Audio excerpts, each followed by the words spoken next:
Now on News for Jax at 5, grim and disturbing new testimony in the murder trial of a single man charged with raping and killing his pregnant teenage niece, Iyana Sawyer. At that time, in December of 2018, there were accusations or rumors that IS and Johnathan Quiles had some sort of sexual relationship, correct? Correct. Okay.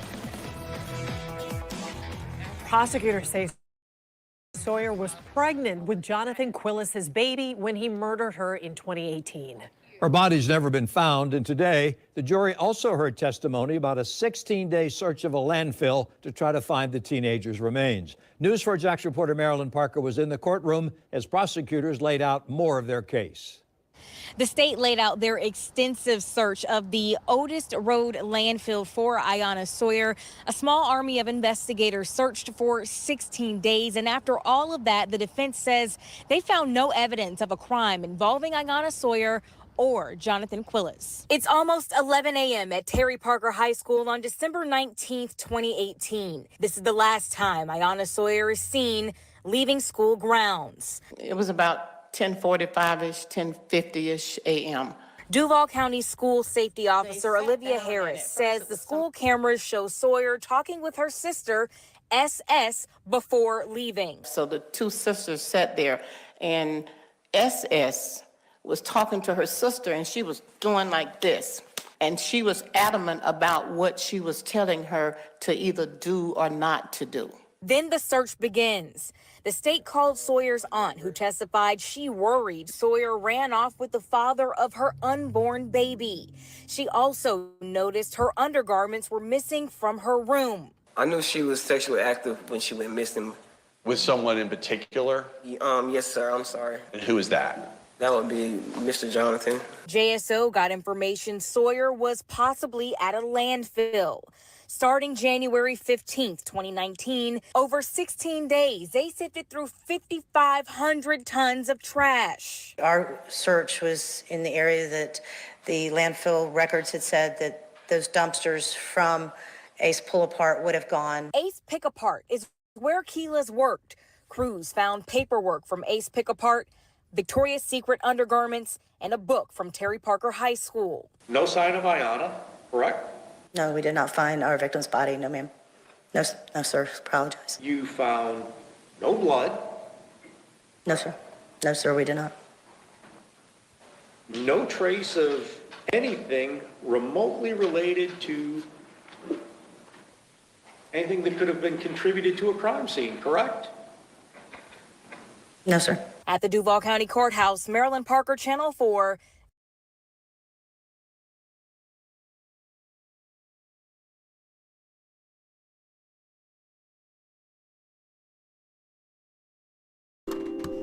Okay, ladies and gentlemen, I have another news clip, so enjoy the music while you wait. We're going to do this other news clip before we get into the other stuff. Oh my gosh. Alright, let me share the screen out. This is a short news clip.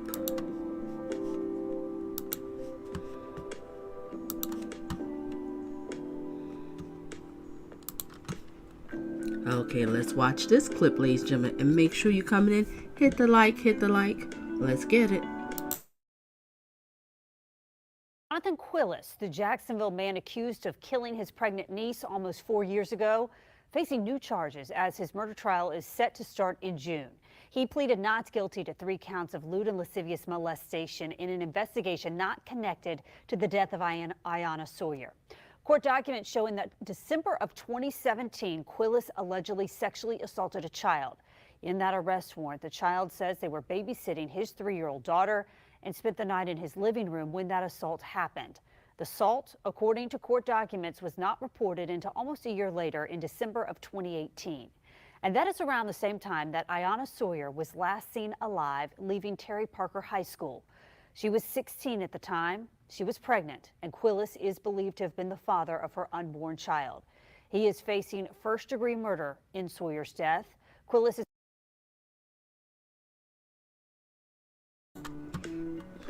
Hello, ladies and gentlemen. Welcome to Donna Just Being Real.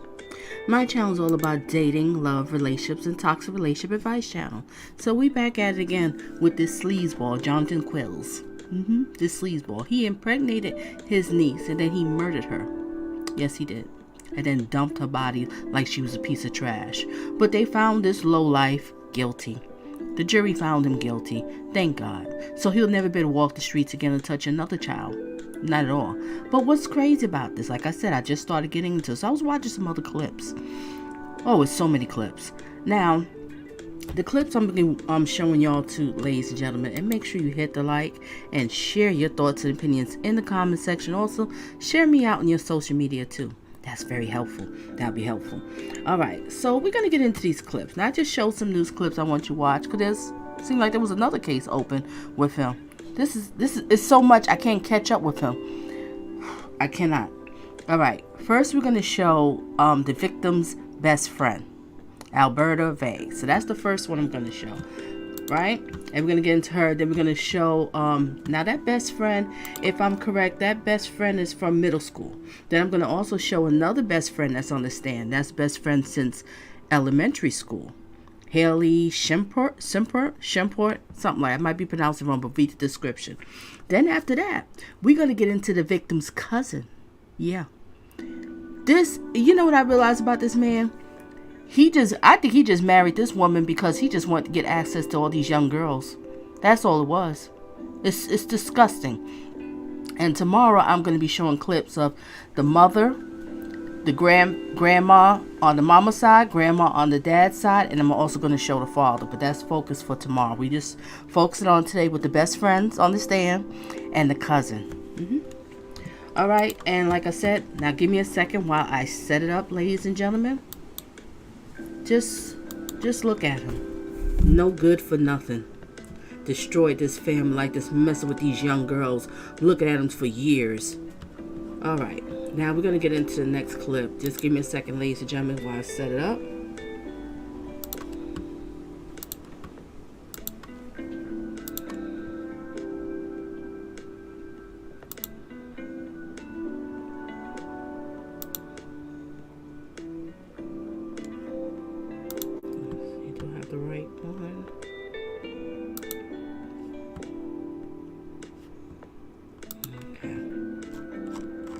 Okay, I believe I have it set up now correctly. Now, what we're going to watch is Alberta. That is her best friend. What did I say the best friend was from?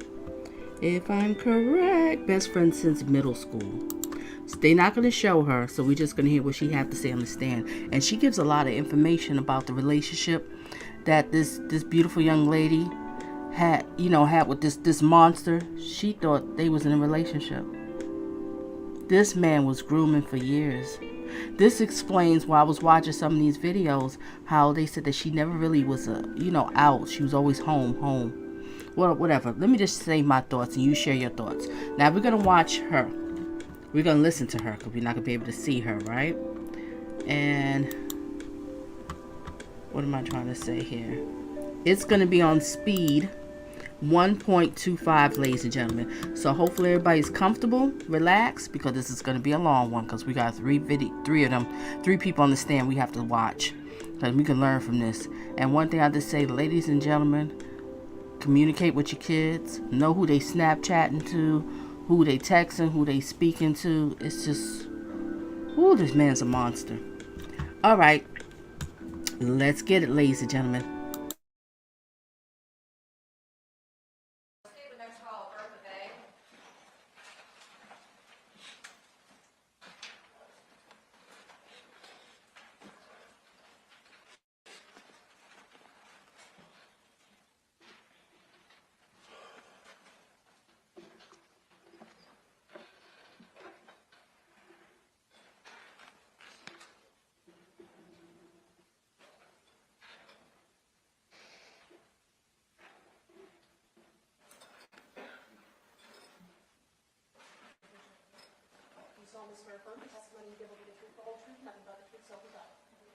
Ma'am, good afternoon to you.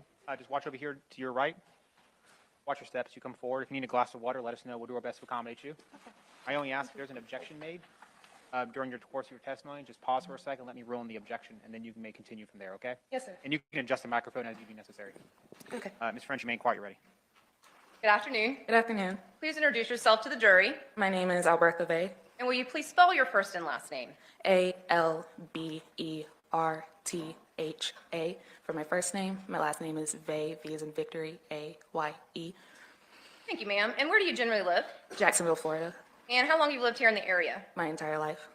And how old are you? 20. What do you do for a living? I work for Duval County Public Schools. Are you a recent high school graduate? No, ma'am. When did you graduate? 2021. So about 2 years ago or 2.5 years ago? Yes, ma'am. And what high school did you graduate from? Sandalwood High School. And where did you go to middle school? Arlington Middle School. Did you go all 3 years there at Arlington Middle School? Yes, ma'am. And did you get to know someone in particular that became one of your best friends at Arlington Middle School? Yes, ma'am. And who was that? Iyana Sawyer. And did you all have classes together in middle school at some point? Yes, ma'am. And was it an instant friendship? Yes, ma'am. However, the two of you, did y'all go to the same high school? No, we did not go to the same high school. And did she go to Terry Parker? Yes, ma'am. However, even though the two of you did no longer went to the same school, did you maintain that best friend relationship? Yes, ma'am. And how would the two of you communicate? Through social media or texting. Would that include Snapchat? Yes, ma'am. What about Instagram? Yes, ma'am. And I think maybe earlier on, was there a different app the two of you would use? Yes, ma'am. And what was that? Kick? That's something more kind of in the past? Yes, ma'am. How would you describe IS? Like, as a friend? Yes, how was she? Kind, funny, just a joy to be around.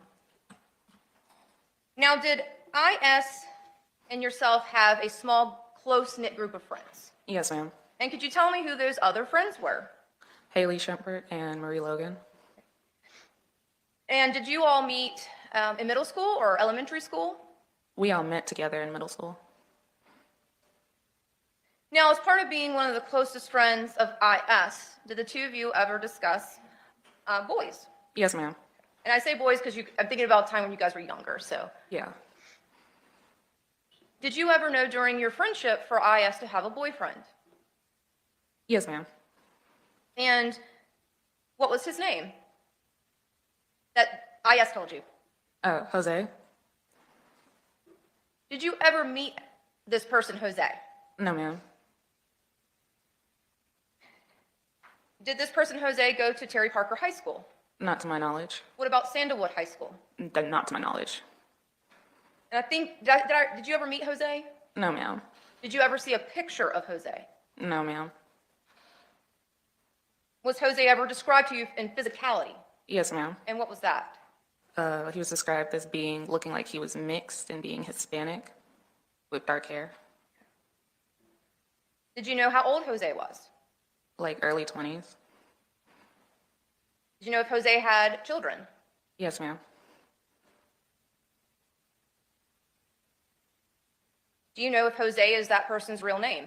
No, ma'am. Now, through your friendship with IS from middle school through high school, did the two of you ever go to each other's home? No, ma'am. And why is that? We just never really found time. Every time we tried to schedule, it would be a conflict on either end. Had you ever been to IS's home, just at least for a visit? Not for a visit, but one time to pick her up for a field trip. Had IS ever been to your home? No, ma'am, I don't believe so. Or I don't recall. Was a lot of your friendship based upon either at school or using cell phones? Yes, ma'am. How often do you think you would talk with IS? Basically every day. Now, besides this person, Jose, did IS ever discuss any other males? Yes, ma'am. And was that a person by the name of Kamar? Yes, ma'am. Was the relationship that IS... Now, after watching these clips, I got more clarity who's that Kamar. Kamar, if I'm correct, that was the one the last time I showed with the live stream I did when he was found guilty. That was the guy that was across the street they talking about, Kamar. So anybody wants to see that, you can watch my last live from before that one. Now I know who the famous Kamar is. And he was living across the street. And they had a relationship, but he's older than her too. Oh boy. Resume. As had with Kamar the same as the Jose? Yes, ma'am, in a way. And what do you mean by in a way? Her relationship with Jose seemed a bit more intense, and her relationship with Kamar seemed more sexual. And when you say intense, does that mean like in love with the person? Yes, ma'am. Do you recall the first time that IS had ever brought up the name Jose to you? Sometime around like 9th grade year, I want to say. And what about the person by the name of Kamar? Somewhere around 9th or 10th grade.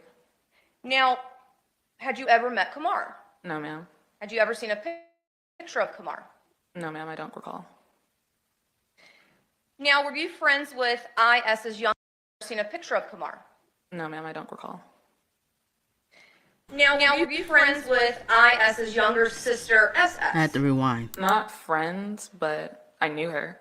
And was that just a kind of acquaintance through IS? Yeah, it's kind of like she knew my brother, but they weren't friends. But your friendship was with IS? Yes, ma'am. And did you meet SS through IS? Yes, ma'am. Now, SS is IS. That's the victim who died, the beautiful young lady. Her sister's SS. And he was also having sexual relationships with the sister, too. I know this is so much to understand. I can't believe this. But this stuff happens all the time. And this is so sad.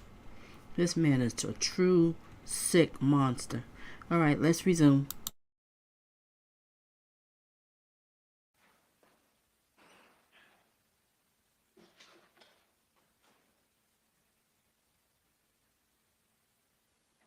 Now, at some point through your friendship with IS, did you learn that she was pregnant? Yes, ma'am. And how did you learn that? I learned she was pregnant sometime in 10th grade year. I can't remember the exact time frame. Somewhere around my birthday in November. It was like that, but I don't remember like the exact date. In fact, in November of 2018, did you celebrate a special birthday year? Yes, ma'am. That was my sweet 16. Did you invite IS to come to that party? Yes, ma'am. And did she come? No, ma'am. And is that about the time frame that you found out she was pregnant? Yes, ma'am. So would that have been the month before she left Terry Parker that day? Yes, ma'am. That was the month beforehand. Okay. Hey, Jade. Thank you for the channel. Blessing. Thank you. Glad to have you here. All right, we're going to get back to this clip. This is so much to take in, ladies and gentlemen. So much. This is insane. If I'm correct, this girl who's on the stand said he was talking about her since... Wait a minute. The girl's on the stand right now. This is Alberta. If I'm correct, she just said that she was talking about sleazeball. The victim was talking about sleazeball since 6th grade. How old are you in 6th grade? And then also, when I show tomorrow, the mother on the stand, the mother says she known him for like 10 years. So when all that happened, he met these sisters when he was, what, 6 and 5? See, this is all we call about grooming. This is what I'm talking about, grooming. We got to get these time dates, ladies and gentlemen, so you can understand everything that's happening. This lowlife was oh my gosh, this is so much. And thank you again, Jade. Let me stop talking. Let's get back to it. Let me see what BG had to say. And thank you again, Jade. Wait, BG, what does BG say? No, I'm sure he has many victims. Many victims. He was sick almost of his pathetic life, I'm sure. This didn't just happen. I agree there's more. Because it just doesn't add up. It doesn't add up too much with these young girls. All right, Jay says, hi, Donna. Just wanted to say hi. I love your channel. Thank you. Glad to have you. I watched every day at work. I'm done being in the bushes. Okay. All right. Come on out. Oh, gosh. Now, Amber, why you saying 12-13? I'm lost, girl. Help me out. What do you mean with the 12-13? Okay. Yeah, let me know. Oh, it's okay, BG. All right, let's get back to this Alberta. This is her friend from, what she said, middle school? Yes, it's middle school. Let's get it. And then afterwards, I'm going to show another friend. Just read the description. Everybody's coming a little lost.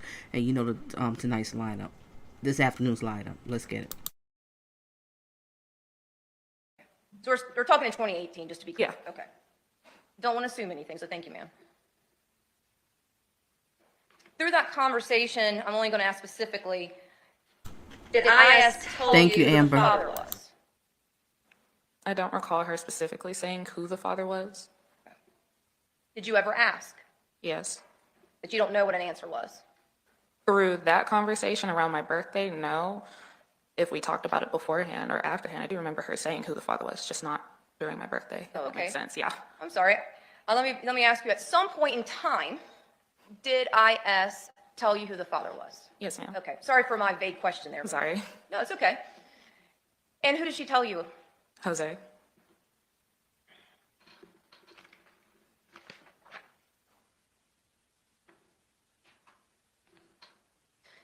Prior to IS leaving school that day at Terry Parker to never be seen again, do you recall last time that you spoke to her? A few days before. And do you remember how you spoke to her and like in what type of communication method? Through social media.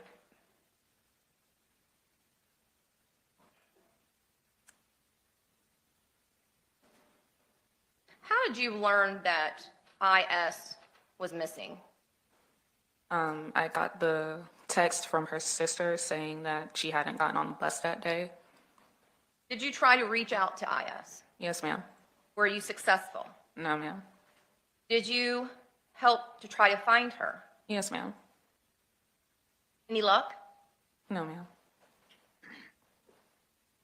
So one moment, Your Honor.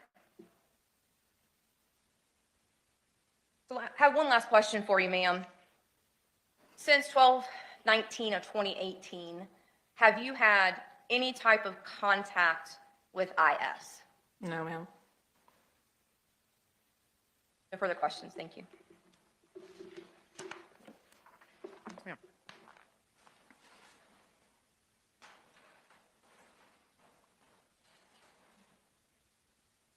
Good afternoon, Ms. Vaye. Good afternoon. All right. Bear with me one moment, please. All right, to start out, if you could tell me, you talked about talking and conversating with IS. Did you use Snapchat with IS? Yes, ma'am. And did your other friends also use Snapchat to communicate?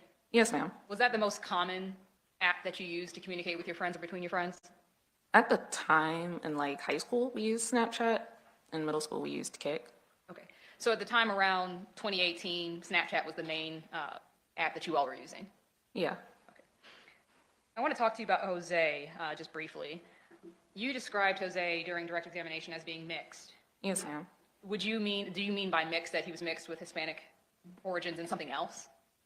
Basically, or like kind of black and white or Hispanic and black, but mixed with something. Okay, understood. And that's the description that you got from IS, correct? Yes, ma'am. Okay. And did she describe that person to you when you all were in the 9th grade? I believe so.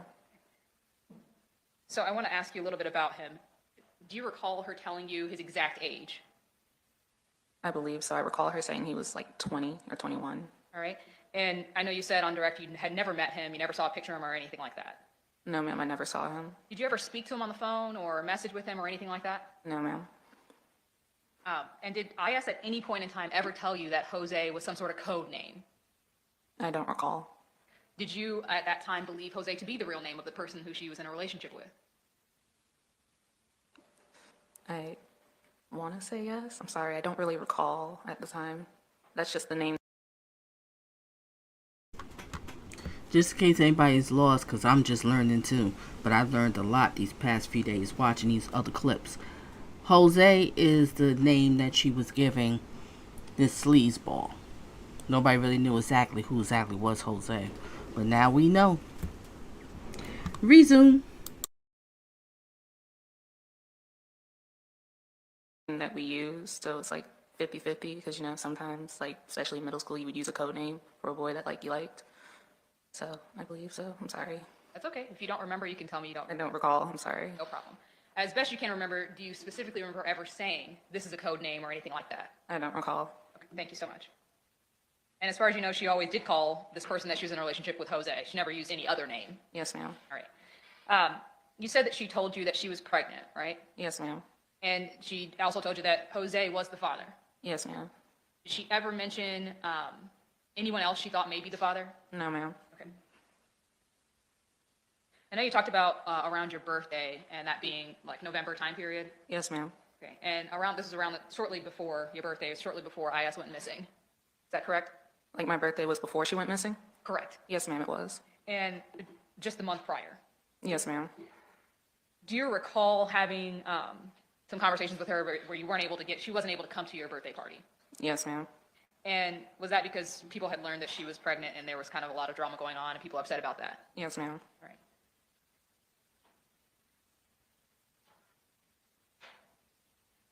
As far as Johnathan Quiles, prior to this case, before IS went missing, had you ever heard that name? No, ma'am, I don't recall. Did you know who he was in any way? No. Had you ever talked to him, seen him, or anything like that? No. Had IS ever told you about a Johnathan Quiles? I don't recall. Right, to the day that IS actually went missing, you found out that day, later that day, that IS had not gotten on the bus and no one could find her. Yes, ma'am. At that point, did you assist in trying to locate her? Yes, ma'am. Okay, what did you do specifically to try to help locate her? I tried calling her, and I got sent a flyer saying that she was missing, so I shared that with family and friends. All right, and then how did you share that? Through social media and text messaging. And did you do that on like your Instagram, Facebook? Yes, ma'am. On both platforms? On Instagram, I don't use Facebook. Fair enough, thank you. I know Facebook's probably outdated, so on Instagram you actually did share like a post, basically asking for information of where she was? Yes, ma'am. Do you recall anybody giving information as far as, hey, I've seen her, or anything along those lines? I do recall. You do recall that? Someone giving me information, yes, ma'am. Did you follow up on that? I asked them about it. Okay, and did they give you information about where she might be or where they might have seen her? Yes, ma'am, they did. Do you recall what you did with that information that they provided you? Yes, ma'am. What did you do? I recall, I believe, telling her mom. I'm not 100% sure in my recollection, but I do remember telling an adult, probably either her mom or the police or both. About someone having seen her that day?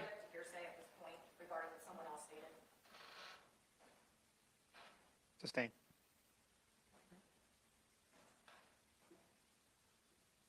The information that you received as far as that you provided to police, did you personally follow up in any way on that yourself?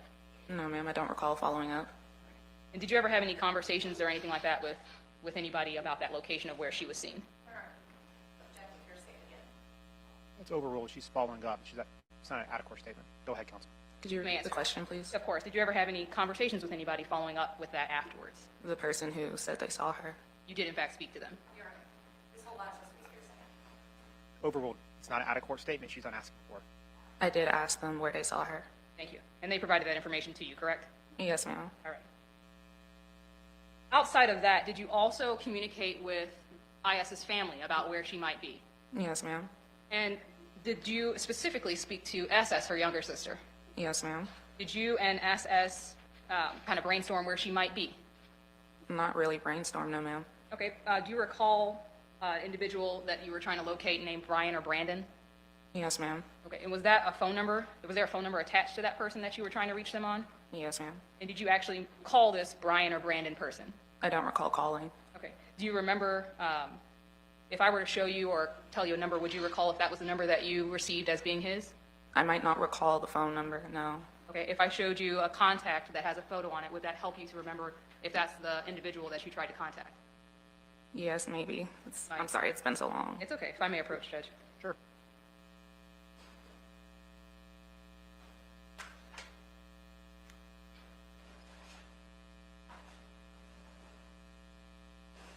And I'm going to go back to the podium to ask the question. Okay.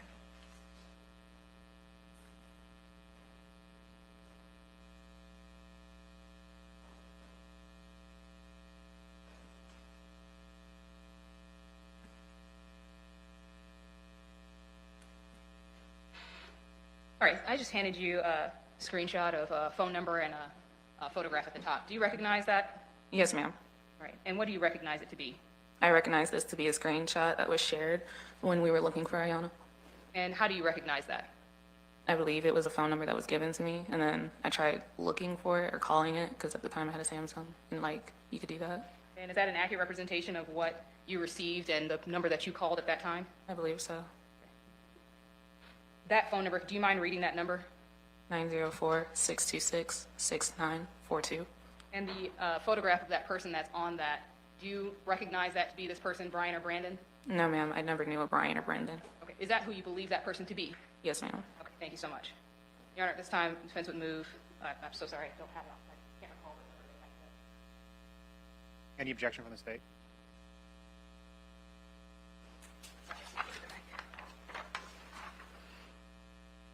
Well, Your Honor, we actually didn't, we didn't stipulate this, so it was defense exhibit C. Any objection? That objection, mark it as, that should be defense 1 then, I believe? Okay, mark it as defense exhibit 1.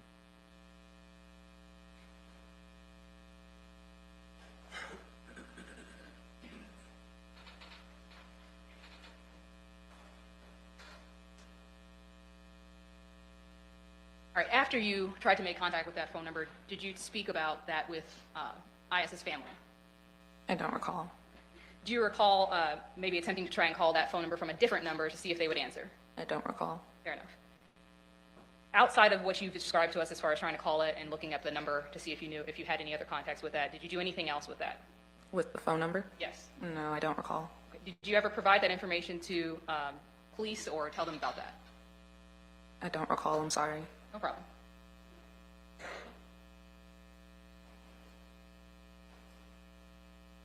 Now I want to talk to you about a little bit about IS and the conversations that you may have had prior to her going missing. Did you, were you aware of IS's plans to leave town with Jose or whoever? No, ma'am. Did you guys ever have any conversations about her running away with Jose? No, ma'am. As far as Jose goes, you said he was about 21 years old, correct? Yes, ma'am. 21, I believe you said. Yes, ma'am. You guys would have been how old at that point? 15, 16. All right. And at that time, you didn't approve of that type of relationship? No, ma'am. And you just thought he was a little too old for you guys being as young as you were at that time? Yes, ma'am. And you actually expressed that to IS, that you thought, you know, this guy's just too old for you at 20 or 21? Yes, ma'am. As far as Kamar Humphrey goes, at some point do you recall telling police that Jose was Kamar Humphrey, the guy that lived across the street from IS? No, ma'am. You don't have any recollection of that? I don't. I'm sorry. Okay. Do you know, I know you said you'd never seen or even seen a picture of Kamar Humphrey, but did you know about the relationship between Kamar Humphrey and IS? Yes, ma'am. And were you aware of the incident that occurred in late February, early March that was reported to police? Yes, ma'am. And how did you become aware of that situation? Iyana told me. And did she tell you that her mom had called the police and reported this incident to them about what happened with her and Kamar? Yes, ma'am. Did you know IS to continue that relationship with Kamar Humphrey following that? No, ma'am. Do you know if they ended the relationship after that? I don't recall her saying they ended it. And as far as you know, that wasn't just a one-time thing. There was an ongoing relationship between them, whether it was just sexual or more. Were you aware of an ongoing relationship between them? I don't recall being aware of an ongoing relationship. So as far as you know, it was just that one time? I believe so.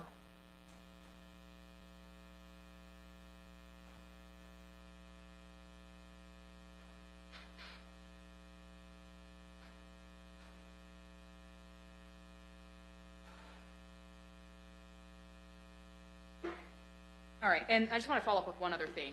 After IS went missing, do you recall telling SS to tell her mom about Jose? Yes. Did you tell SS, hey, tell your mom that she's in a relationship with Jose and he's older? Yes, ma'am. SS didn't know what you were talking about? Yes, ma'am. That's what she said. You didn't go into any details with her about who Jose was or anything like that when she said she didn't know what you were talking about? I don't recall that part. I'm sorry. She didn't make any sort of indication to you that she knew who Jose was? I don't recall. It was just like one conversation. And all you can recall from that conversation is that SS told you basically, I don't know what you're talking about as far as who Jose is. Yes, ma'am. All right, just a moment, please.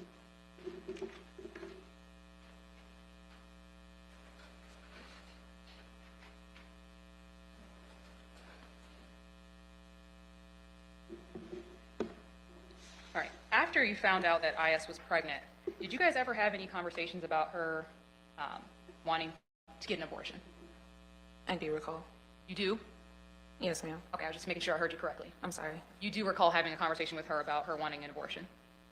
I do recall having a conversation about her getting one. Wanting one was like not wanting, but like deciding about it.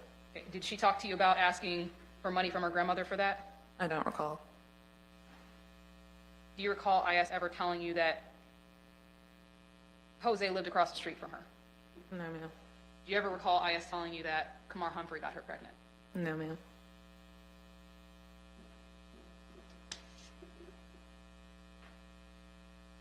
Nothing further. Any redirect? Yes, sir. Ma'am, it's good to see you. Have a good rest of your day.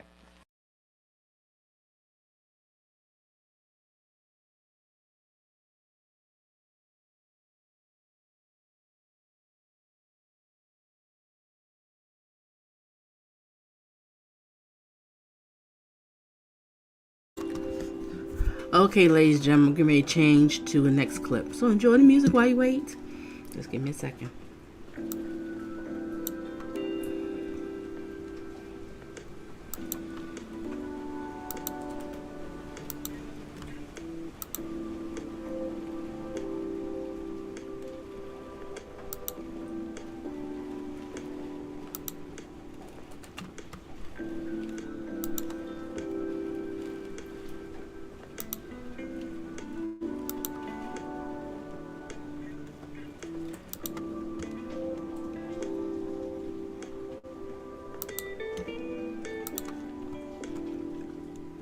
Okay, ladies and gentlemen, this clip here we're getting into, this is another one of her best friends.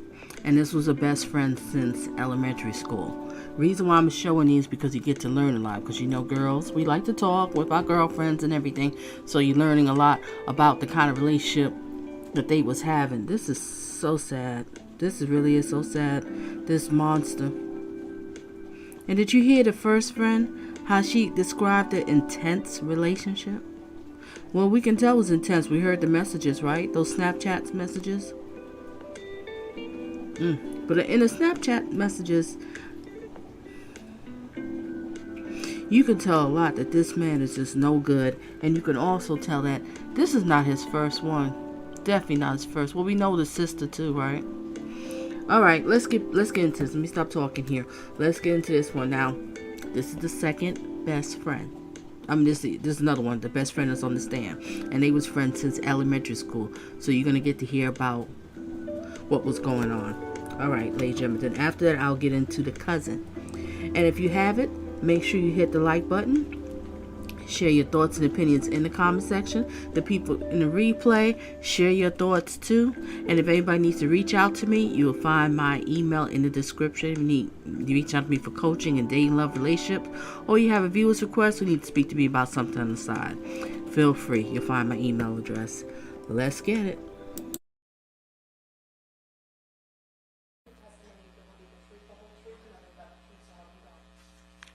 Shempert, good morning to you, ma'am. Good afternoon to you, ma'am. Just watch over here to your right. Watch your step. If you need a All right, this person's name coming is Haley Shempert.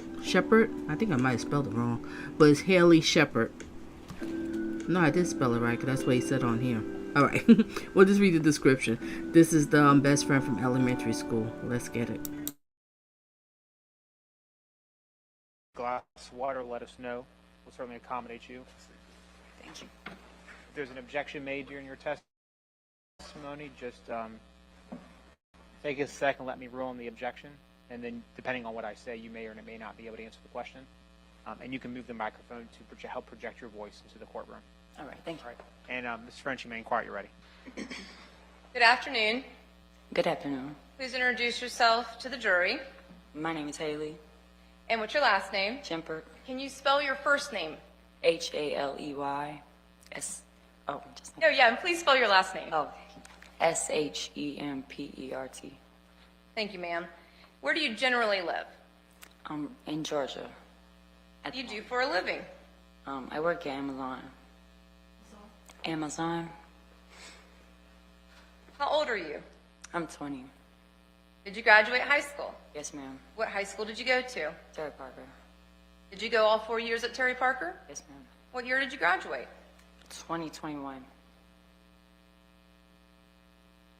Do you know someone by the name of Iyana Sawyer? Yes, ma'am. When did you meet her? In kindergarten. What kindergarten was that? In Woodland Acres. Is that the Arlington area of Jacksonville? Yes, ma'am. Did you go to the same middle school as IS? Yes, ma'am. Was that Arlington Middle? Yes, ma'am. And then, of course, high school. Yes, ma'am. And how would you describe IS? She was very kind and outgoing, and she was just always always happy and positive, and she just brought life in. Did you consider her one of your best friends? Yes, ma'am. She was my only best friend. How often do you think you and IS would speak to each other? Often, every day. Every day. Yes, ma'am. And how would the two of you communicate? In person, usually. I had her on Snapchat, so we would text every once in a while. Would you see her every day at school? Yes, ma'am. Now, in regards to potential, stayovers, would you ever stay over at her house? No, ma'am. Did she ever stay over at your house? No, ma'am. Any reason why not? No. Did each of you just prefer to go back to your own home? Yeah. Okay. And we were just really young, so it was like, damn. Was this also before you had driver's license and things that you have today? Yes, ma'am. In a job with money? Yes, ma'am. Now, through your friendship with IS, did the two of you ever discuss relationships with men, or at the time, males? Yes, ma'am. Did IS ever mention any particular boys to you? Two. I'm gonna first talk about one. Was there one by the name of Kamar? Yes, ma'am.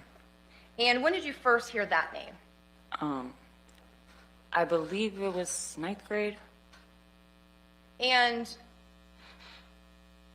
did IS talk often to you about Kamar? Sort of. I mean, I wouldn't say it was often, but it wasn't like rare. Was it a long period of time that she would mention this person named Kamar? I would say a few months. Now, do you know Kamar? Personally, no, ma'am. Have you seen Kamar? Yes, ma'am. And do you know his last name? No, ma'am. And do you know what he looks like? It's been a while, but yes, ma'am. Do you know his race? Yes, ma'am. What is his race? He's black. Was he older than you and IS? Yes, ma'am. And how did you know who Kamar was? He lived in the neighborhood, and we would pick up our siblings at the same time. Did you, at the time, I guess still today, have younger siblings? Yes, ma'am. And it was your understanding that you would pick up, would you go to a bus stop? I would go to the school. School. And what school was that? It was Woodland Acres. Woodland Acres. It's elementary school. And is that where you come to know who Kamar was? Yes, ma'am. And you didn't have a personal relationship, though, with this person? No, ma'am. You just knew who he was? Yes, ma'am. And then, of course, your conversations that you had with IS? Yes, ma'am. Do you remember what kind of hairstyle or anything that he had at the time? No, ma'am. I believe it was short. Did IS have feelings, romantic feelings for Kamar? I'm not sure. I believe so. Overruled. You can answer the question now. If you have the personal knowledge of that. As far as I know, I believe so. Now, in regards to the other individual, what was that guy's name? Jose. When did you first hear IS bring up the name Jose? It was in 6th grade, I believe. Now, did you ever meet Jose? No, ma'am. Did you ever see a picture of Jose? No, ma'am. And was Jose a different person from Kamar? Yes, ma'am. Did IS ever describe Jose to you? Yes, ma'am. Can you tell us what that description was? That he was Hispanic and he had curly hair. Was he older? Yes, ma'am.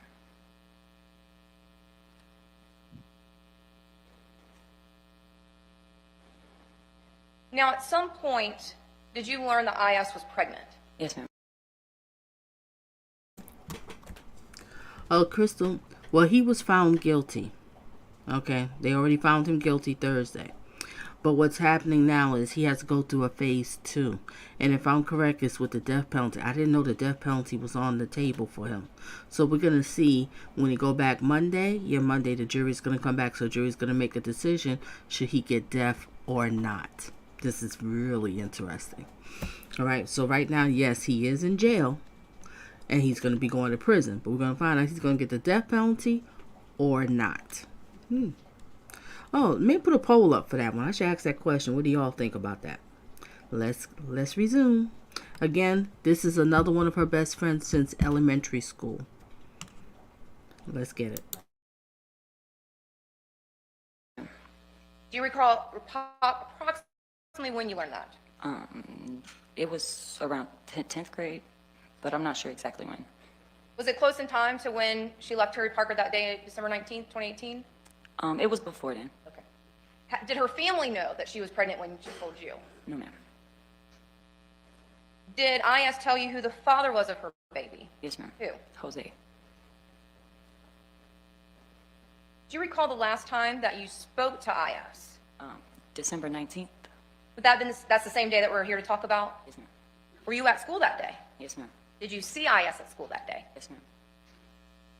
Did you have lunch with her that day? Yes, ma'am. Now, did IS have anything with her beyond school books? Yes, ma'am. What did you see that she had? So I see Melly just creeping through the back door, girl. I was going to email you too. And blessings to you. Glad to have you here. Have you been following this trial? Let me know. Have you been following it? I just stumbled upon this. This is insane. I'm trying to cover this trial and the one with that beautiful lady that got killed by that stalker for 10 years. I'll probably be doing some more of that one later on this evening. I'll focus on that one. But have you been following this trial? Let me know. I'm going to put a poll up, ladies and gentlemen, right now. So everybody, please vote, vote, vote, vote. Melanie. Resume. She had a bag. It was like a square bag, like a tote bag. And do you know what was in that bag? She said it was a body pillow. Did she have any clothing with her? No, ma'am.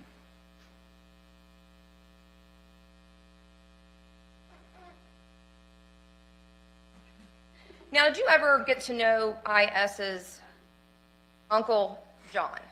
No, ma'am. Did you ever hear that name before, Uncle John? Yes, ma'am. Did you ever speak to him? Not personally, no, ma'am. What about on Snapchat or something? Not personally, no, ma'am. Now, what is unique about Snapchat in regards to messages? They could be deleted. Do you have to actively go in and manually save something? Yes, ma'am. And what happens if you do not manually save that message? Then it's automatically erased. Can you also send pictures through Snapchat? Yes, ma'am. And if you do not manually save that picture, what will happen? It will automatically erase.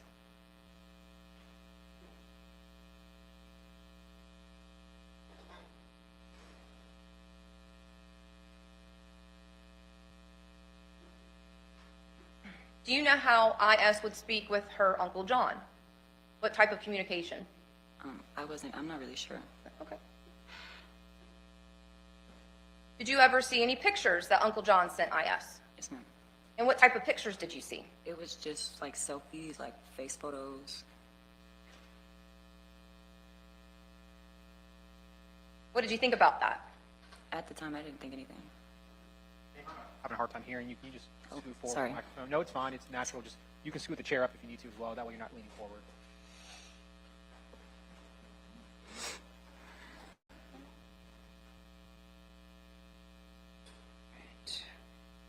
Now, did you know that IS had left school early that day? Yes, ma'am. And how did you know that IS had left school early that day? She had told me previously that she was going to leave.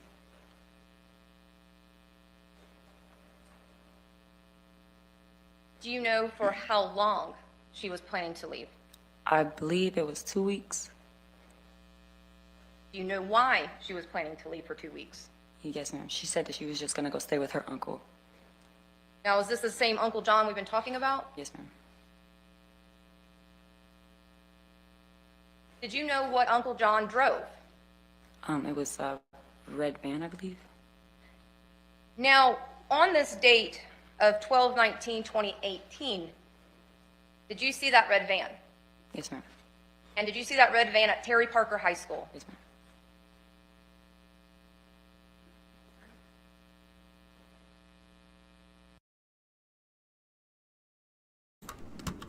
So this sleazeball.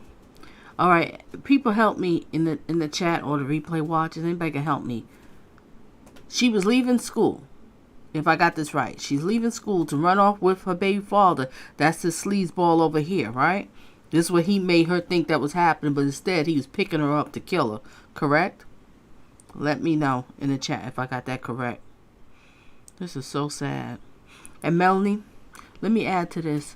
He was sleeping with this 16-year-old girl, impregnated her, killed her because she was having a baby, and he was sleeping with her sister too. The sister was on the stand, and she talked about what he did to her. Disgusting. Totally disgusting. Piece of crap. This is another one that should have never been born. Mommy and Daddy laid down, and they had this sleazeball right here. Johnathan Quiles. Did this to this family. Grooming these little girls like that. Controlling them. Saying that sick stuff. Alright, let's get back to the best friend. We're learning a lot. We're listening to the friend. We learned a lot. Resume. Hit the like if you didn't hit it. Hit it. People in the bushes, welcome. Glad to have you here. But just hit the like. Resume.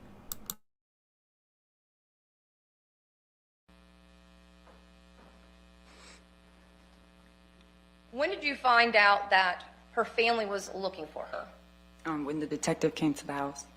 Now, was that how long approximately after 12/19/2018? It was, I believe it was 2 or 3 days later. At that time, were you concerned about IS based upon what she told you? Could you repeat the question? I know, I apologize. Based upon what IS told you, that she was going to leave for 2 weeks. Yes, ma'am. When you learned that her family was looking for her 2 to 3 days later, were you concerned at that time? Yes, ma'am. And why? At first, when she told me that she was going to leave, I wasn't concerned until the detective came and her family was looking for her because it just felt more serious. And did you speak with the detective? Yes, ma'am. And did you try to reach out to her? Yes, ma'am. Were you able to get a hold of her? No, ma'am. Did you try multiple outlets to reach her? Yes, ma'am. To no avail? Yes, ma'am. And being her best friend since kindergarten, is that approximately 5 years old? Yes, ma'am. Have you ever in any way, since December 19th, 2018, heard from your best friend since 5th grade as of today? No, ma'am. Nothing further, Your Honor.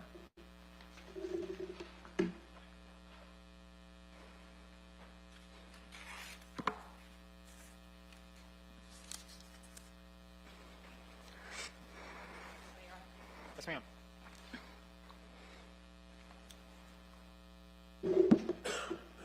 Good afternoon. Good afternoon. All right, bear with me one moment. Okay, so you, on direct examination, talked about Snapchat and using that to communicate with IS from time to time. Yes, Is that correct? Yes? Yes, ma'am.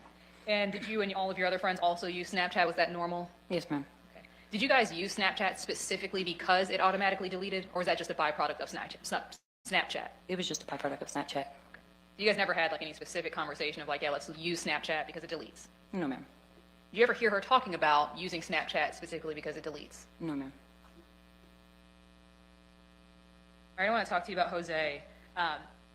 You said that Jose, you first heard of him maybe in the 6th grade. Yes, ma'am. Is it possible it was a little bit later than the 6th grade? Are you confident that that was the time? If anybody's lost, when you hear the name Jose, Jose is a sleazeball. This is what the victim was using as a, a name. She didn't want to give the direct name because she's, it's her uncle. Not her biological uncle. It's her mother's sister's husband. This is insane. Wait till y'all hear what the cousin has to say. That's after this. I play the cousin. So don't y'all leave me now. Hang in there. All right, let's get back to it. Time period? I'm confident that was a time period. And when you heard about Jose, that was someone who IS represented was her boyfriend, correct? Around in 6th grade, it wasn't her boyfriend. It was just someone that she was talking to. Okay, understood. Did that then develop into a relationship over the years? Yes, ma'am. Approximately when do you believe that relationship turned from just talking into a relationship, like a boyfriend-girlfriend type of relationship? Probably around 9th or 10th grade. Okay, so later on. Yes, ma'am. And so he been grooming her since the 6th grade? This is crazy. This is your wife's niece. How could you? How could you? You mess with your wife's nieces, not just one, both. You are nasty. You are sick and twisted. Oh, and Melanie, let me let you know. When he got the 16-year-old girl pregnant, when he got her pregnant, his wife was pregnant at the same time. Well, now it's ex-wife. She divorced him. And I showed the wife that was on the stand, the last one. You gotta be kidding me. I'm just like so baffled off of this. But a lot of this stuff happens all the time. It could be happening to your next door neighbors. We just don't know about it unless it hits, court and is publicized. Wow. Yeah, Melanie. This is an insane story. My gosh. All right, let's get back to it. But we hear a lot of, information. But the question I have, like I always have, ladies and gentlemen, and the replay watchers, answer me. How did he think he was going to get away with this? How you think he was going to mess with these young girls and they're not going to talk? How you think he's going to mess with 2 sisters and they're not going to talk? And then you trying to pin the sisters against each other like that triangulation? This man is a full-blown sociopath / narcissist with psychopath because he don't care. Sicko. Can't stand him. All right, let's get back to it, ladies and gentlemen. did she describe Jose to you in any other way other than that, what you described during direct examination? No, ma'am. Okay. Did she ever talk to you about him being mixed? No, ma'am. Okay. Did she ever say anything of like he looked like he was mixed like white and black or Hispanic and black? No, ma'am.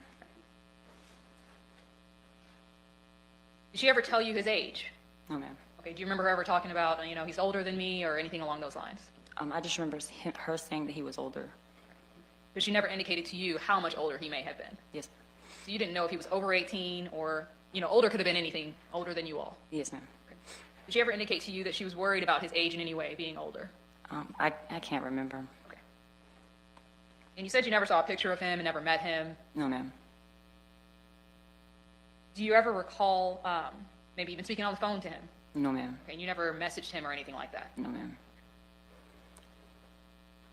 As far as the name Jose itself, did IS ever tell you that Jose was a code name for someone else? No, ma'am. Did you in fact believe that Jose was his real name? Yes, ma'am.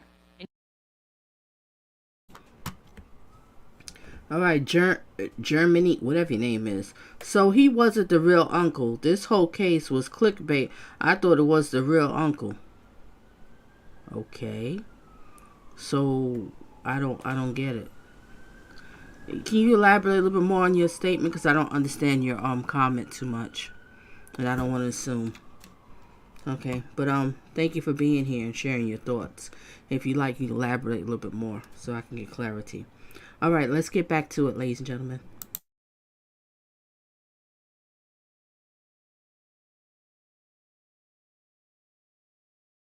And you never received any information differently than Jose was the actual name of her boyfriend? Yes, ma'am. When she told you that she was pregnant, did she tell you that Jose was the father? Yes, ma'am. Did she also tell you that she didn't want to tell her family about that? Yes, ma'am.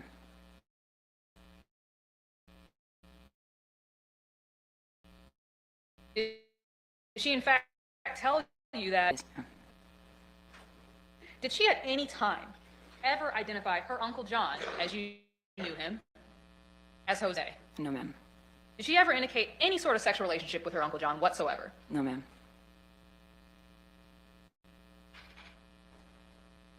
Let's talk about Kamar. You said that you first heard about Kamar in about the 9th grade. Yes, ma'am.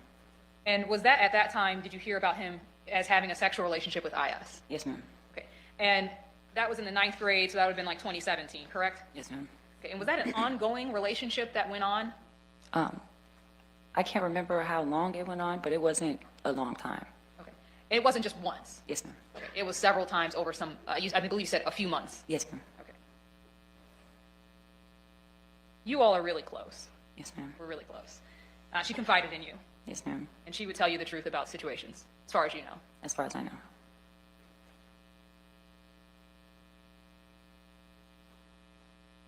About the situation where Iyas's mom, Kim Moberly, called the police on Kamar Humphrey.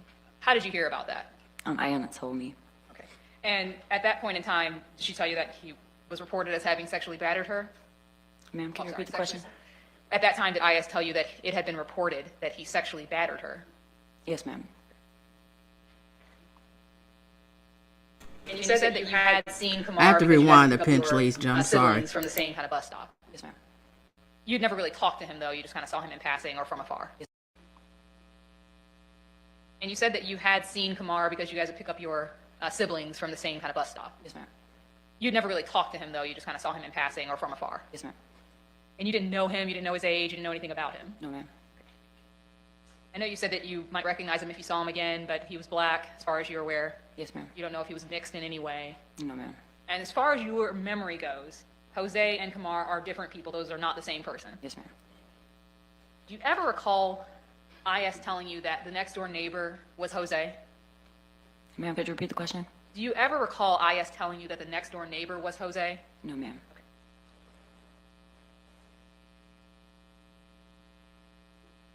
All right, let's go to the day that Iyas went missing. You said that she had a bag with her, correct? Yes, ma'am. Did you ever actually see inside the bag? No. Okay, so you don't know what she had in there. No, ma'am. As far as you know, she said it was just a body pillow. Yes, ma'am. That was something she was using because just for comfort during the pregnancy. Yes, ma'am. Okay. You said she told you that she was going to go stay with her uncle for a couple of weeks. Yes, ma'am. Did she tell you why? Just to get away. And did she need to get away because she was having problems at home or what? Not that I'm aware of. Okay.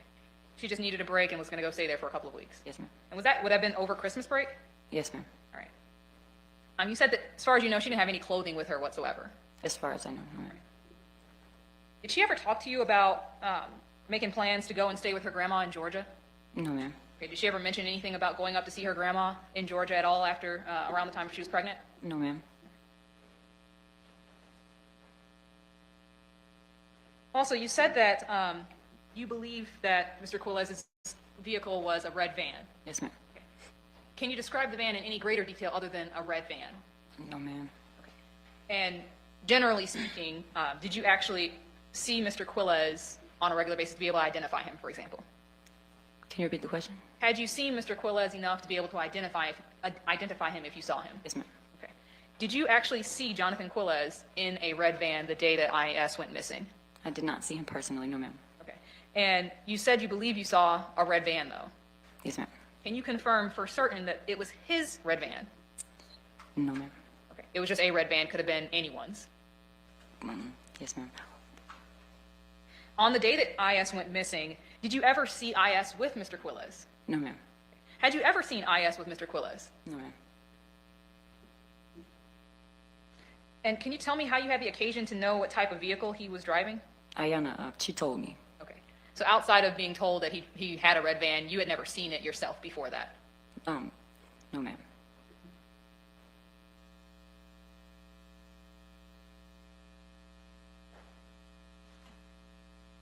Let me just ask you a couple other questions about the time period when IS went missing. I know you said you didn't learn about that for a couple of days, and you weren't overly concerned prior to that up until you saw the police at your door. Were you not involved in any of the immediate aftermath of searching for IS? Could you explain that? Sure. Did you help post flyers and things like that in the day or two after if you hadn't learned of it till later? No, ma'am. Okay, so no one called you and said, hey, have you seen IS? Do you know where she is? No, ma'am. Okay, it wasn't until police actually came to your door that you actually found out at that point that she was even missing? Yes, ma'am. At that time, once you did find out, did you assist in any way in trying to get the word out of where she might be? Yes, ma'am. Okay, did you inform? Brenda, this is the her elementary school best friend. They've been friends since elementary school. Yeah, this is the elementary school, excuse me. So she's talking about the relationship she had, the victim relationship had with Jose, but Jose is really this sleazeball right here. And then also, I believe she talked a little bit about Kamar. That was the neighbor across the street that the victim was sleeping with. I think maybe once or twice or something like that or whatever. I'm not too sure. But the one who killed her is the sleazeball right here, which was found guilty, guilty, guilty. Bye-bye, sleazeball. Police at that point in time that IS had confided in you that she was going to go stay with her uncle? Yes, ma'am. Okay, and did police follow up with them, as far as you know? As far as I know.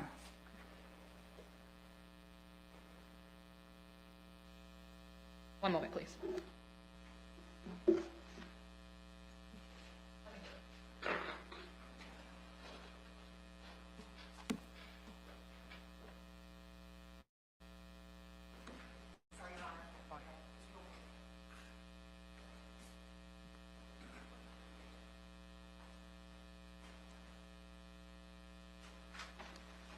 Hello again, ma'am.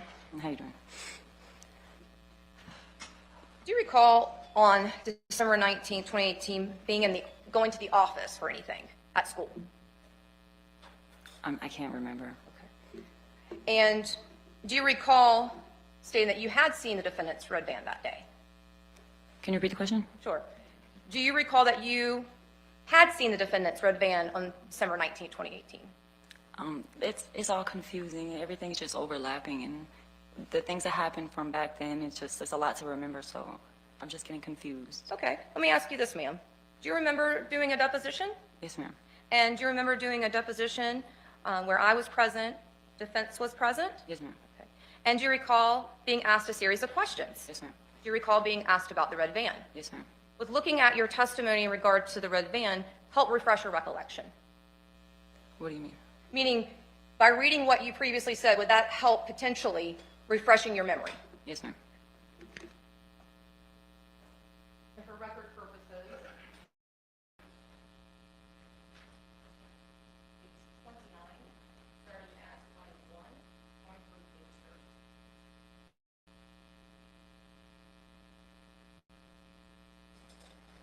30. Again, just please read to yourself. All right. Page 29 and 30.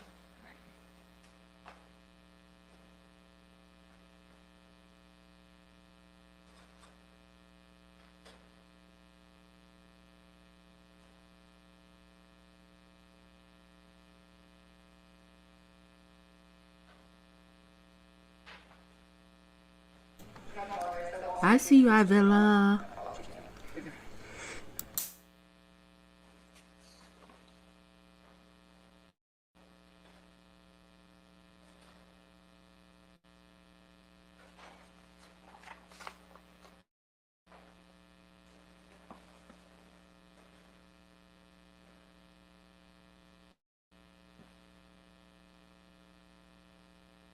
Did that help with your memory? Yes, ma'am. Now, did you see the defendant, the uncle, sorry, I shouldn't be saying defendant. Do you remember seeing Uncle John's red van that day? Yes, ma'am. And were you at the office at school? Yes, ma'am. And since I'm not familiar with Terry Parker High School, what's the relation of the office area of Terry Parker to outside? You could see right out the door. And is that how you were able to see the defendant's van? Yes, ma'am.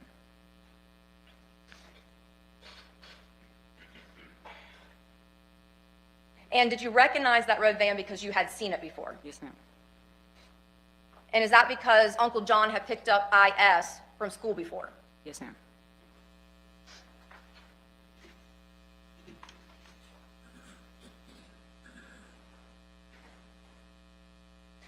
And then did you personally see Uncle John at school that day that she went missing? Not personally, I didn't see him. Just his red van? Yes, ma'am. Okay, thank you, ma'am. No further questions. All right. Ma'am, good to see you. Thank you for your testimony. All right. Yes, sir.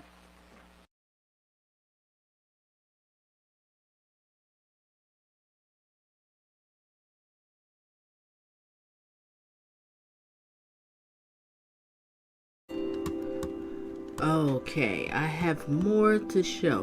Now we're gonna get into the cousin. Oh my gosh, it's insane. Okay. Let me set up for the cousin. Give me a second. And make sure everybody hit the like. People in the bushes, hit the like, and share me out on your social media. Alright. What are we getting up to? Just give me a second here.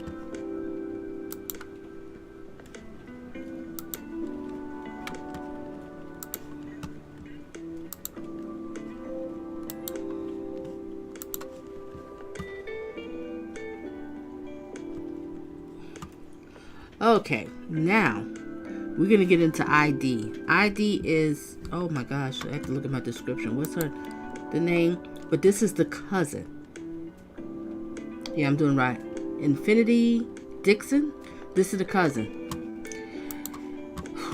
You know, this sleazeball here, right here, he was trying to get with the cousin too, the other girl. I think the only reason why he married, this is my thoughts and opinion, I think the only reason why he married his wife because all these little girls, all these little nieces they have, that was just it, close access to them. He messed with the sisters. Then he tried to get with this young girl, talking about, I'll show you how to use a condom. Why would he offer a teenage girl at 17 how to use a condom? Ask her, are you a virgin or not? This man's a piece of work. No more. Your days is done. Your days is over.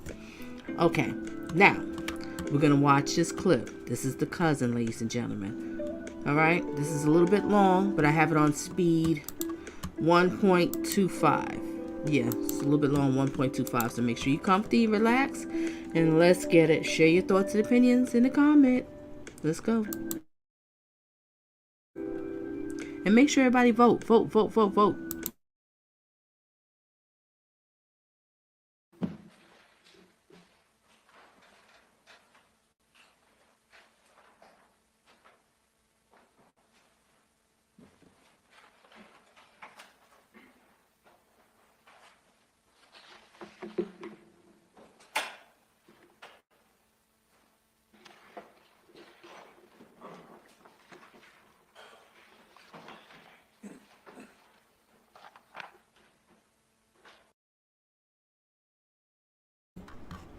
No, the two girls that I showed that was on the stand, they're not underage now. At that time they was, but it's strange. They're not showing their faces, but they're not showing their faces. That was just them. And the cousin too. We're not going to see no faces today. There's no faces. But everybody will let you know is tomorrow I'm going to be doing more of this one. And tomorrow I'm going to cover the mother on the stand, the grandma from the mother's side, the grandma on the father's side. And I'm also going to show the father on the stand. So we're going to watch those 4 clips tomorrow. All right, we just focusing on the best friends and the cousins. Let's get it.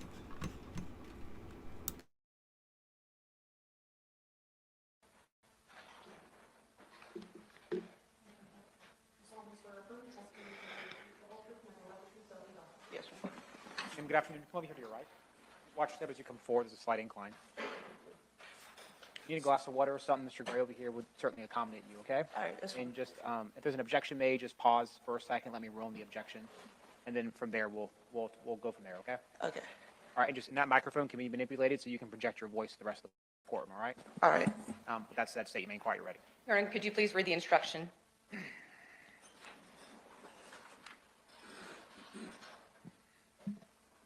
Members of the jury, the evidence you're about to receive concerning other crimes, wrongs, or acts allegedly committed by the defendant will be... Hi, Villa. That's a good question. No one around her, like her friends, tell her that it was weird to interact with the uncle like that. That's true. I didn't understand that too. And nobody said it was a red flag. I remember, like in high school, in these older men would try to talk to him like, oh, he's too old. What is he doing? He's no good. But I had this one friend that was in high school. All she did was talk to older guys. Now I look back at it, a bunch of pervs. Oh, and her mother knew too. It was okay. Do I have to say any more about them? And then she ended up turning to drugs, having a bunch of kids from different baby mamas, and the story goes on. I'm different baby fathers, excuse me. Wow. Letting your daughter mess around with these older men. The mother was okay with it. She knew. All right, let's get back to it. Great question. Considered by you for the limited purpose of proving motive, opportunity, intent, plan, absence of mistake or accident, as to count 3 of the indictment, and as to motive, as to counts 1 and 2 of the indictment. And you shall consider it only as it relates to those issues.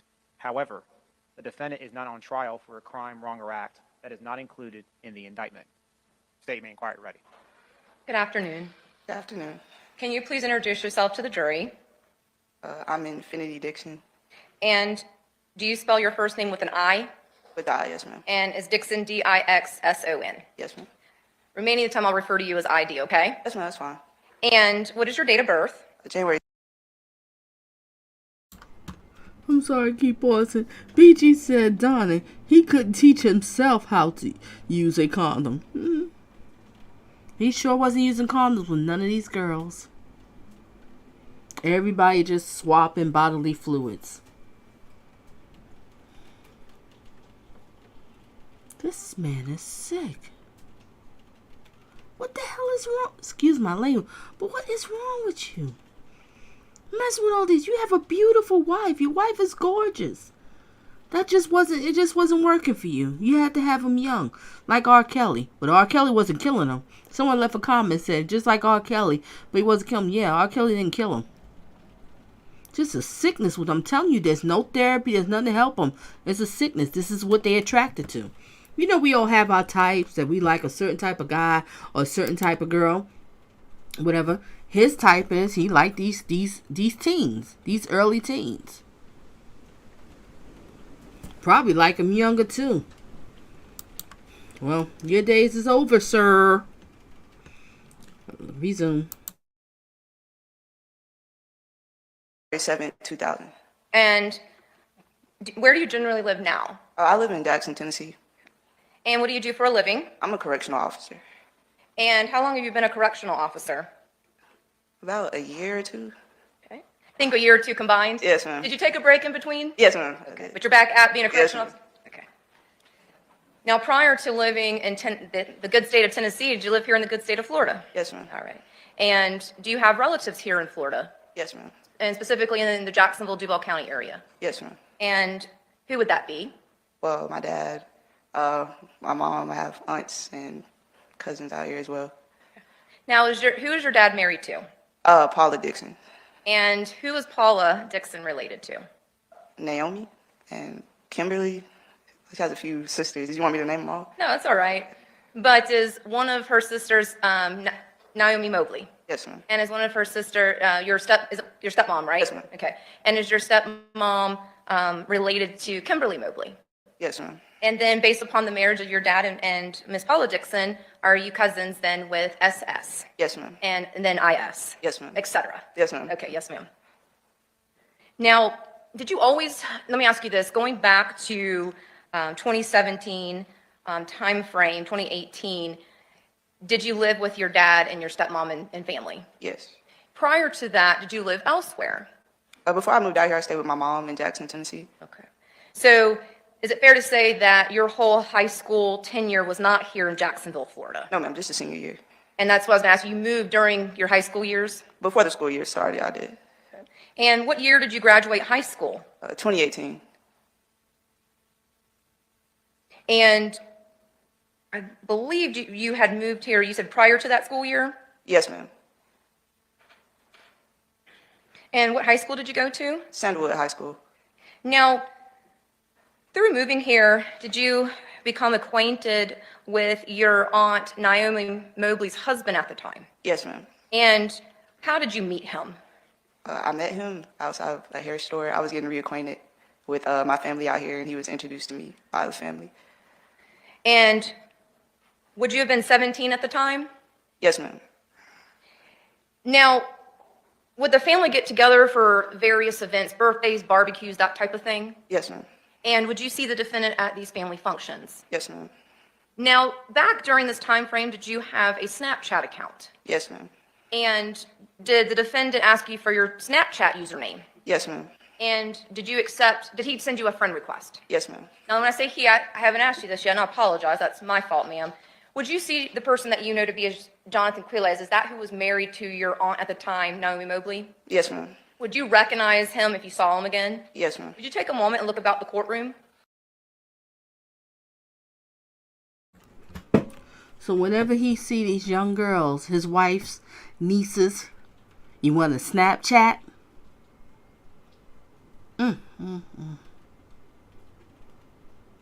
Can't stand these slick hair, wavy hair men. They think they some sort of, ooh, your days are done.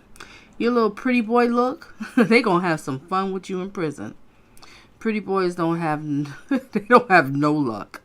You think you fine, you pretty, now you're in prison. They're gonna get you. Reason.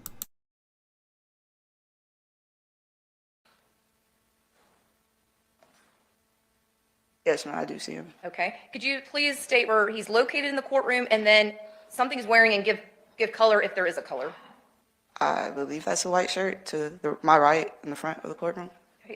Does the person have glasses? Yes, ma'am. Is the person located at defense table? Yes, ma'am.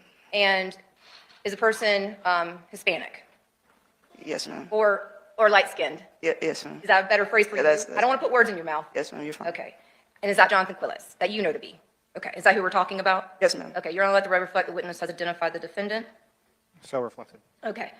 So did you accept his friend request on Snapchat? Yes, ma'am, I did. Now, did the defendant communicate with you on Snapchat? Yes, ma'am. Did the defendant communicate with you in any other type of format? I believe he FaceTimed me one time. What about regular phone calls or regular texting? No, it would always be on Snapchat. And did the defendant ever tell you why he preferred Snapchat? Well, he said the messages don't save on Snapchat, so he preferred Snapchat. The defendant liked the fact that messages were deleted instantly. Yes, ma'am. And is that fair to say that upon viewing a Snapchat message, does it delete afterwards? Yes, if you don't save it. Okay. So would you have to actively save that message and or picture in order for it to be preserved? Correct. Now, would the defendant send you messages? I think you stayed on Snapchat. Yes, ma'am. And what was your first impression of the defendant? Initial impression, he seemed all right. I really didn't know much about him. However, did the defendant start to ask you things that made you feel awkward? Yes, ma'am. Okay. Can you tell us about that? Initially, he would just swipe up on my Snapchats and say, like, I look pretty or I look good. Then it would progress into I was sexy, beautiful, just out the way comments such as that, compliments. Now, did you have any other uncles talking to you like that? No, I didn't have any other uncles on Snapchat for that matter. Okay. Is Snapchat usually something that you would talk with your friends on? Yes.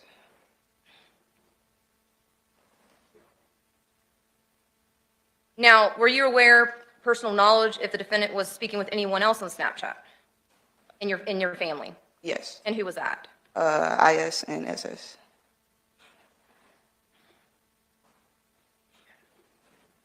Now, you had talked about the compliments. Did the defendant say anything else additionally to what you've already told us? And that was the pretty, sexy, beautiful, did you say good looking too? Or did I just said I look good. I'm not sure. Oh, good, thank you, okay. I knew there was something good, thank you, Yes, ma'am. ma'am. I'm sorry for that. No problem. Any other additional compliments that you can think of? No, that's about it. Okay. Now, did the compliments turn into something more in regards to the commentary from the defendant? Only one conversation that we discussed in reference to like a condom. Okay, so let me ask you, maybe I phrased my question wrong. Right. At any point in time in your Snapchat communication, did the defendant make the conversation in a sexual nature? I mean, no, other than what I was just referencing about the condom, that's the only sexual nature it Okay. took. So was there a conversation involving a condom? Yes. Okay. And can you tell us about that conversation involving a condom? Right. It initially started with him asking, was I in a relationship, which I wasn't at the time, and he asked, was I a virgin? Had I had sexual intercourse with anybody at the time? And I told him that I had not yet done anything. And he had told me that if I wanted, I could come over. He could teach me how to apply a condom. And Let me stop you there for just a second. And did you respond to these questions? Ladies and gentlemen, do you hear this? He's asked this young girl, you a virgin? And he's going to teach her how to use a condom. This man is sick. Sick. Whenever they had when the kids these girls were real little and they even had those little functions and stuff, he's just probably just looking at these little girls, just getting aroused. This is crazy. And what Brownstone said, your comment you said, he's just like Ham Hock, just a different look. Yep. The same. I believe when Ham Hock got with her, with the child's mother, he was looking at the little girl. He was looking at Breasia. He was looking at her. He was watching. And as soon as she got older, bam. I don't think that was the first time that day. I don't think it was the first time. Sickos. None of them should have never been born. Mommy and daddy laid down and had a bunch of pervs. Resume. yes, I was answering them as we went along. I'm sorry, what? I was answering his questions as we went along in the conversation. Okay. And did he invite you over after this conversation? Like immediately after, or just in general? In general. Yes, yeah, he did. Okay, that's how you interpret it in general? Yes, ma'am. I want to make sure we do it how you felt and interpreted. Right. And did he say what the purpose for having you come over? Are you speaking like immediately after the situation I'm referencing, or are you talking about another instance? No, I'm talking about the condom situation. No, he didn't invite me over immediately after that situation. This was a whole different situation. Okay. Yes. Now, did the defendant want to teach you something? Yes. What did he want to teach you? How to apply a condom. And what did that mean to you? Well, he didn't give me another object that was to be used, so I just assumed it would be done on him. When you say done on him, meaning using his penis? Yes, correct. How did you feel about this conversation? I felt definitely awkward and a little weird after we had that conversation. And did you tell anybody?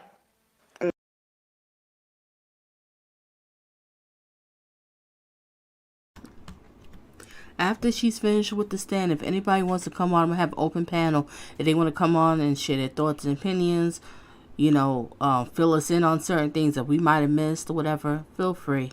All I ask for is no bonnets, no do-rags, no smoking. It's best, you don't even have to show yourself. Just come up here. My channel's more of a podcasting channel anyway. But feel free. The link is right there in the chat. And feel free to come up. Because after this, if anybody wants to share their thoughts, feel free. I would love to hear what y'all have to say. Because might be some people here that have been watching the trial way before me. So they can fill in certain parts. All right, let's get back to it.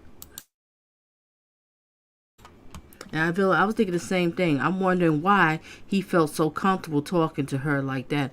I don't get it. He just feel he could get away. The way he was, wow. How do you think he wasn't gonna get caught? But these people are so sick, girl. I guess they figure they so sick and delusional that nothing can happen to them. I think that's what it is. All right, the link is in the chat if anybody want to pop on. Resume. No. Did you eventually tell someone? Yes. Okay.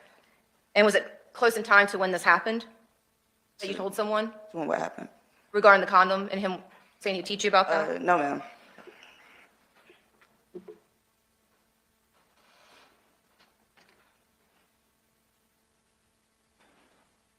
And was there another time the defendant wanted you to come over? Yes, ma'am. Tell us about that. I was in band and I ended up having what they call a pseudo seizure. So I was bedridden for like a week or two. I stayed in my dad's house, and me and John had been messaging over Snapchat. He would check on me frequently to see if I was okay health-wise. And then one day he asked if I wanted to come over because my Aunt Naomi wasn't at home, and he would come pick me up in his van.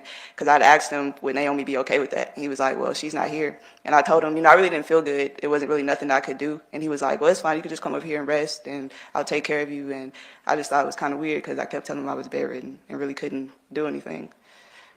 And did you ultimately go over to the defendant's house? No, I did not.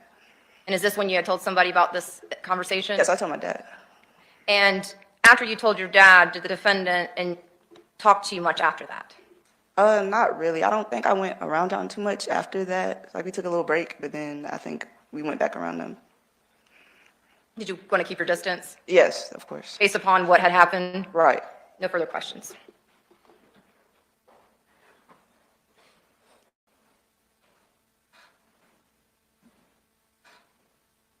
Good afternoon. Good afternoon. All right. Back in December of 2018, your cousin IS went missing, correct? Correct. And you talked to police at that time about what you may or may not have known about her whereabouts, correct? Correct. And following that conversation with police, I believe it was just one conversation essentially, correct? Right. Okay. They didn't question you extensively or anything? Not at all. No, ma'am. They basically just want to know, had you taken her anyway? Have you seen her? Right. Yes, ma'am. And you hadn't, so that was the end of that conversation. Right. After that time period where you talked to police, were you also getting updates and information from your family as to how things were going with finding IS? No, ma'am. So they never talked to you and said, hey, we've been looking for her, we don't know where she is, that kind of thing. You weren't involved in that at all? Not at all. Not after the initial. All right. Did you ever keep in contact with your family as it relates to once Mr. Quiles was accused of having caused her disappearance? No, because we wasn't really supposed to discuss it, so I didn't discuss that with them, other than how they were doing. You never, I'm sorry, say the last part you said again? I said I never discussed that with them other than how they were doing once I went back home. Okay, understood how they were doing. That's the part I missed. Yes, ma'am. So after that, did you learn about the accusations and eventually the charges against Mr. Quiles? Yes, ma'am. Okay. And that would have been right around that time, January 2019, correct? I really don't know. It was sometime after that. Was it shortly after IS went missing that you found out about the accusations and the charges against Mr. Quiles? Yes. And you may not have an exact date, I'm not asking. Yeah, I wouldn't know if it was January or not, for sure. Right, but it was sometime shortly after. It wasn't a long period of time. Right, no, it wasn't long. It wasn't too long. Okay. Yes, Thank you so much. Hold on one second. Ma'am, just so the lady in front of you, the court reporter, she has to take down accurately what's being said. Just let her pause, finish the question. Excuse me, let her finish the question, pause for a second, then you can answer. Right. She has to take it down, and she can't take down two people talking at the same time. Okay. And so we get conversational, it happens. Nobody's fault, it's just the nature of it. Right. Just try to, and she'll do the same thing. You guys both kind of stepped over each other. Just try to take a breath after each question, answer it, and let her ask another question. Okay, that's fine. And I'll do my best. I'm sorry. Nah, it's probably my fault. Yeah. We're doing it again right now. I'm sorry. I'm so sorry. It's okay. So I'll slow down just a little bit. That way we can make sure I ask the question fully, and I will make sure to not speak until you're certainly done. Let me just ask you, I know you said it wasn't a long period of time, but you did learn about the accusations and the charges against Mr. Quiles. Right. Correct, right? Correct. Okay. All right, just trying to get us back to where we were before we had a little pause. So when you learned about that, at that point in time, did you reach out to police and give them this information about Snapchat and communications with him and some inappropriate conversations from your perspective? No, ma'am. They actually reached out to me. Okay. And when, if you can recall, I know you said you weren't the best with dates, do you recall how long after these charges that you learned about Mr. Quiles, how long after police contacted you? It was a while after, because I was shocked they even contacted. It had been a minute since it happened. Would June of 2022 sound about right?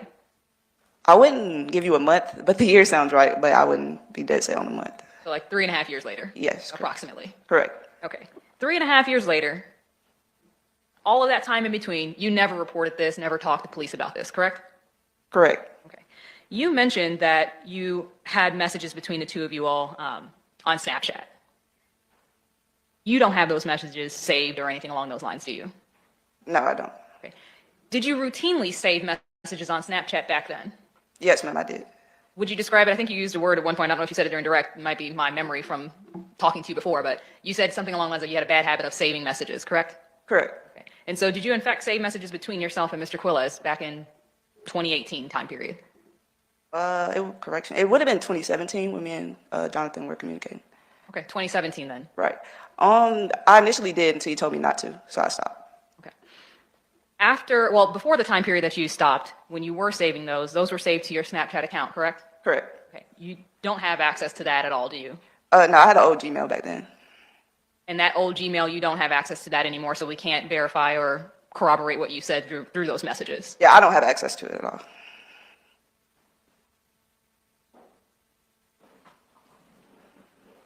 Now, throughout the time period that you described, and let me just back up because I want to ask you about that. I know the dates, you might need to help me with that. You started your senior year, August of 2017, presumably, correct?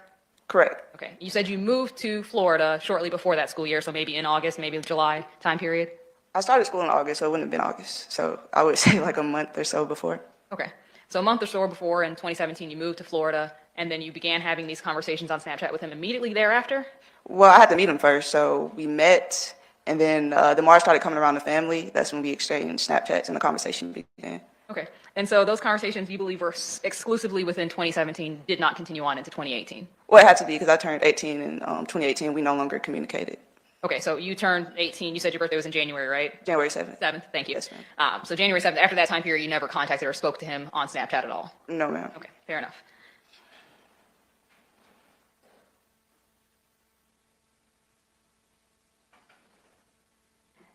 As far as your, and I just want to go back and ask, because I know you've talked about how you don't have access to that account anymore because of your email. You don't have access to that email, which means you don't have access to your Snapchat, correct? Correct. Hey, Nicole. Good question. Thank you for giving us clarity. She's a correctional officer. Yeah, she said that. So she's probably requested not to be on camera. Oh. Thanks for sharing that one. Thanks. All right. Let's get back to it.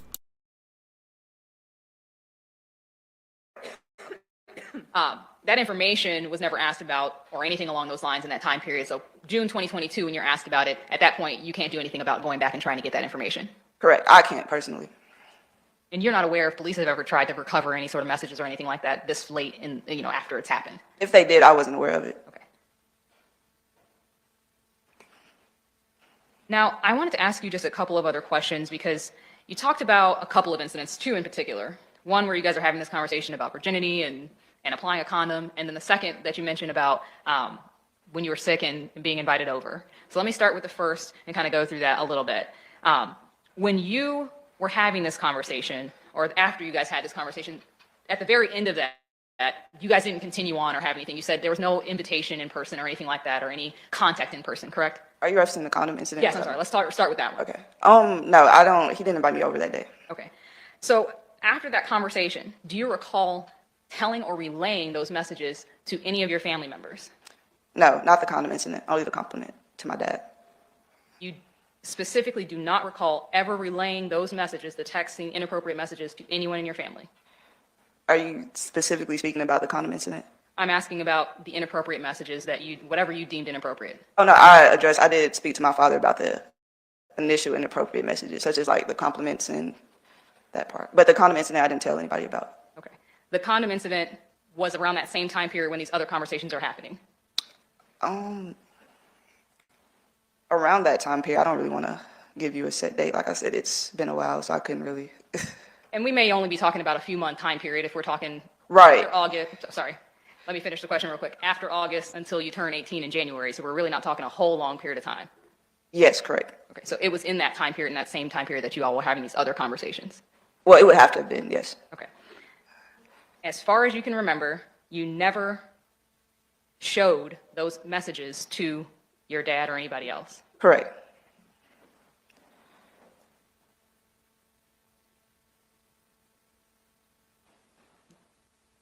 Have you ever said differently than what you're telling us today? No, ma'am. You gave a deposition. I'm trying to get the date. Give me 1 second. On September 21st, 2022. Do you recall that? Not the date, but I'm sure the deposition I would remember. You don't recall the date itself, but you do remember giving the deposition? Right, correct. Right. And I believe you have a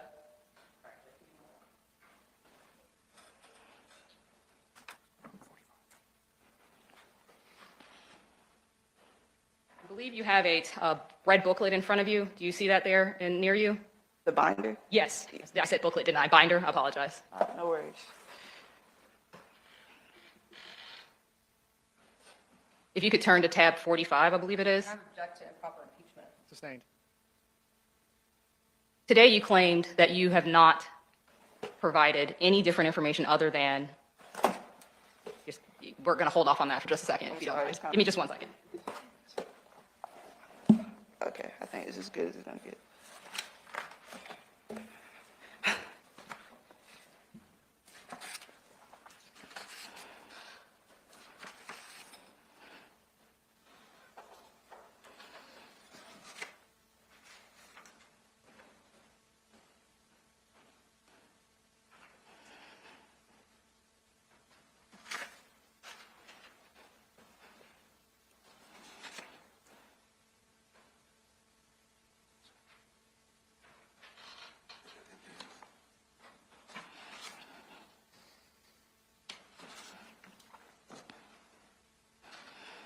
Thank you for giving me just a moment.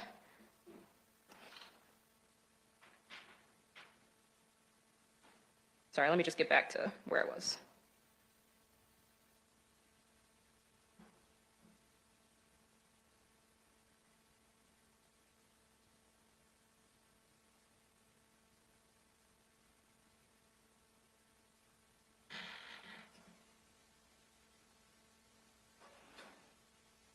All right. Do you recall ever stating that you told my, and I quote, I told my dad, like, you know, Johnathan has been texting me kind of weird stuff, and I think they stopped. Sorry, give me just 1 second. Strike that, please.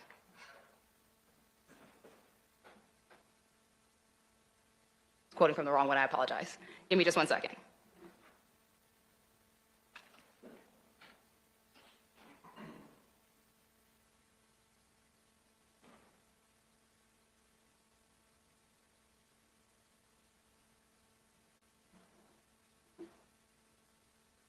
Okay, sorry. I'm at line, just for council, I'm on page 26 at line 8. I'm objecting again. I'm just giving you all the, I can't hear 5 people talking at the same time. I'm pretty smart, but not that smart. What's the objection? Improper impeachment. I haven't heard the question. She's referring her to a page in the deposition. Members of the jury, let's go ahead and take our break. It's 3:06. I'll see you back at 3:25. 3:25.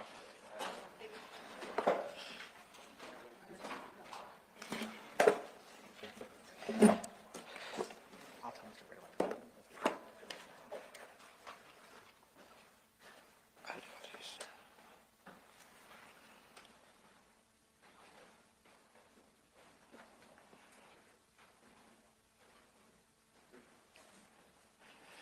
I'm having the staff inform the jury to give them until 3:30, so it's the typical 25 minutes that we've been giving them the entire time. Ma'am, do you mind stepping outside? Yeah. Do I go this way? You can go out the front doors of the courtroom where Officer Hill is, and I'll take care of you from there, ma'am. And feel free to get some steps and use the restroom, whatever you got to do.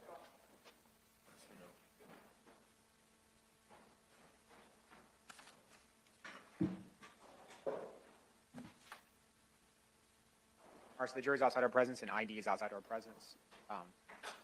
What are we trying to do?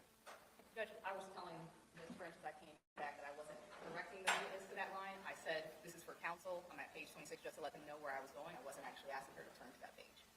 Are you trying to impeach the witness? I will impeach her, yes, but I was trying to get to the quote that I wanted to actually provide before we got there. What are you trying to impeach her on? Specifically, she previously stated that she actually told her dad when Johnathan had first started texting her with inappropriate messages. Isn't that what she said? Yes, sorry. Isn't that what she said? Well, she specifically said she relayed the weird stuff that he was saying, not, she stated that it was about him saying she was beautiful and things along those lines, but I believe that she's saying weird stuff here, which would include that, potentially. But it could. It's not like she's saying red light and now green light. No, it's not that clear. So how's it contradictory? That's what impeachment's supposed to be about. I understand, Judge. I just, when we ask her these questions, and I think if we actually go through,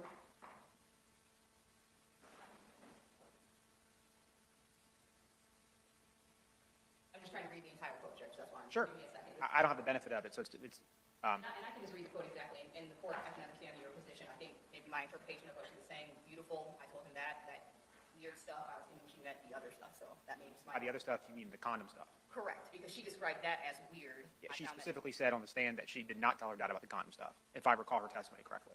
Correct, and she does not have an exact quote within here that says, I told him about the condom stuff.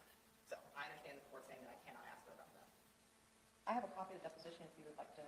No, I think I got a pretty good idea. Is there anything else you want to lay on the record regarding this line of questioning? No, the exact quote for the record was, I actually told him when Johnathan had first started texting me inappropriate messages, I told my dad, like, Johnathan has been texting me kind of weird stuff. That was the quote that I was going to use. Obviously, with some context and some background, I think that makes more sense for what she's saying, but it's not an exact quote opposite to, I told my dad about the condom stuff or not. It doesn't have to be an exact quote. It has to be contradictory to each other.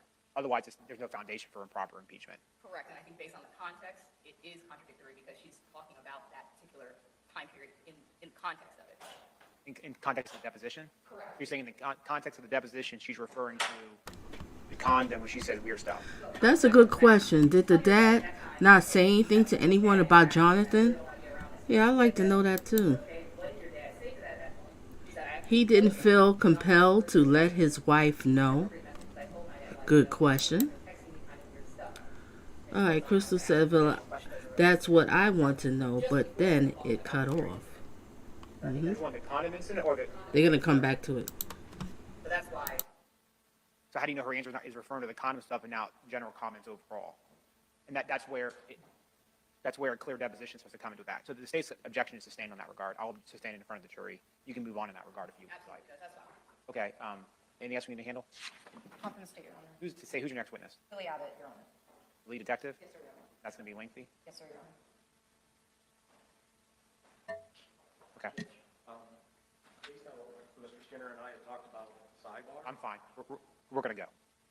what I was going to say is if the state wants to do the direct, I cross-examine first thing in the morning, I'm willing to do that. I'm here as long as I need to be here for that. Don't worry about what we talked about sidebar. We're getting this trial done. That's my main focus right now. So I'll see you guys back at, what did I say, 3:30? Yes, sir. I'll see you guys back at 3:30. Yes, sir.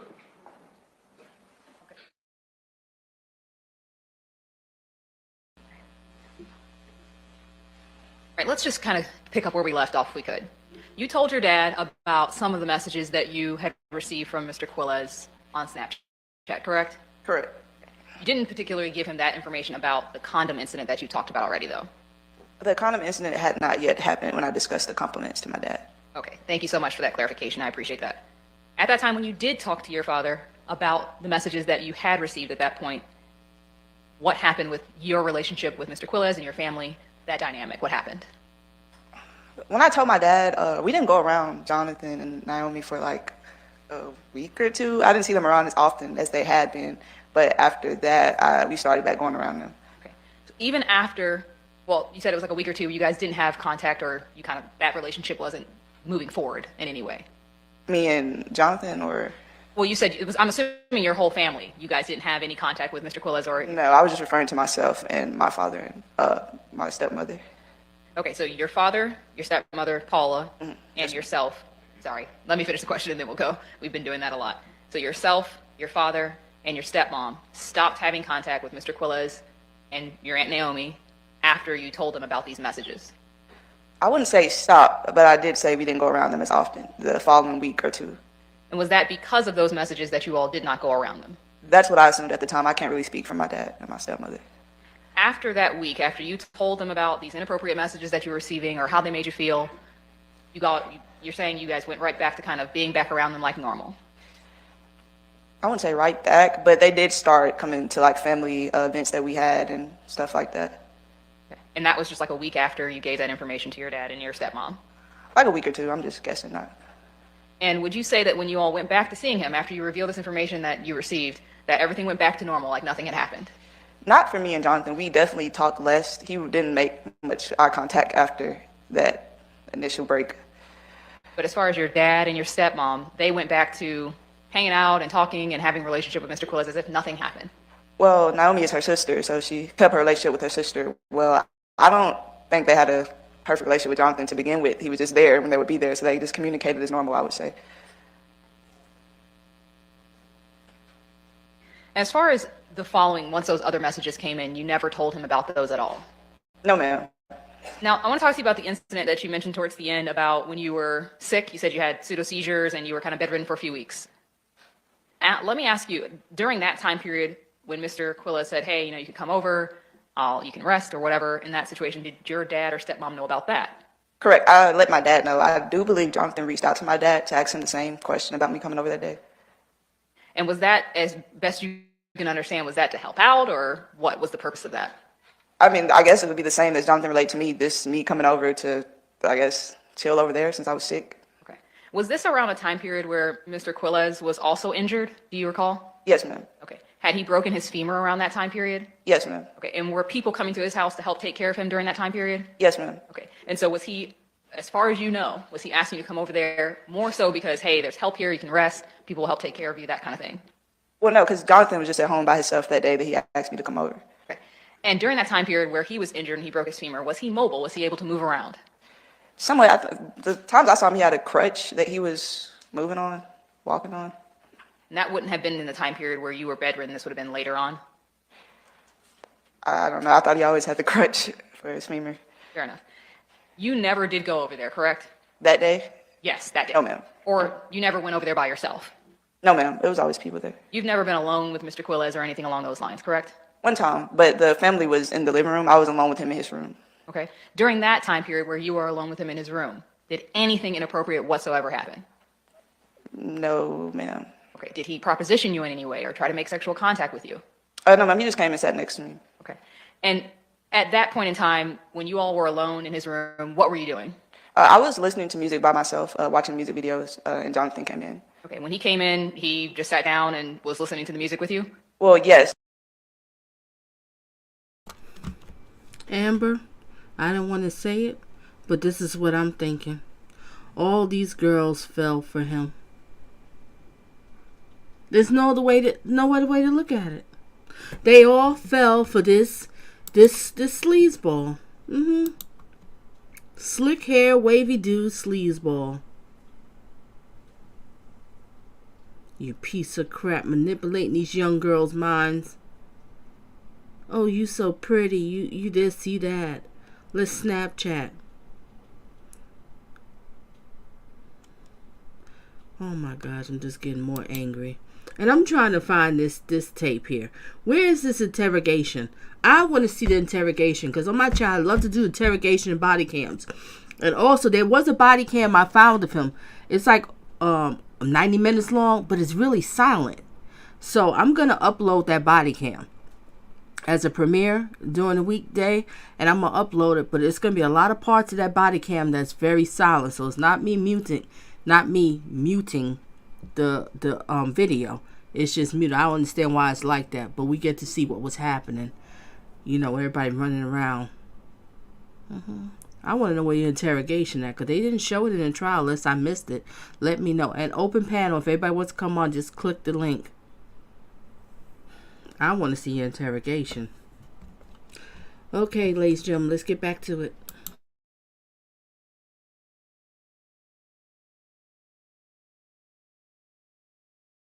I do recall the door was open. Johnathan came in and shut the door and sat next to me and started watching music videos with me. All right. At some point, do you recall his wife coming into the room? Yes, ma'am. Okay. And when she came into the room, did they have a conversation about, hey, something's going on in the house, I need you to come help me, or along those lines? Yeah, they spoke about something. I don't know what the conversation was verbatim. I don't even recall if I paid attention to what they said, but he did leave shortly after that. Okay. He and his wife left together out of the room? Yes, ma'am. Okay. And that, again, there was nothing sexual about any conversation that you all had during that interaction? No, ma'am. Okay. Outside of that one time when you say you were alone, listening to music or whatever, have you ever been alone with Mr. Quiles other than that time? No, ma'am. Okay. Every interaction you've ever had with him, family's been around, it's been family functions, that type of thing? Right. Yes, ma'am. And you've never been sexually assaulted by Mr. Quiles in any form? No, ma'am. Okay. He's never inappropriately touched you or done anything, never had sexual intercourse or anything like that? No, ma'am. Just a moment. Nothing further. No further questions, Your Honor. Ma'am, good to see you. Have a good Good rest to of your see day.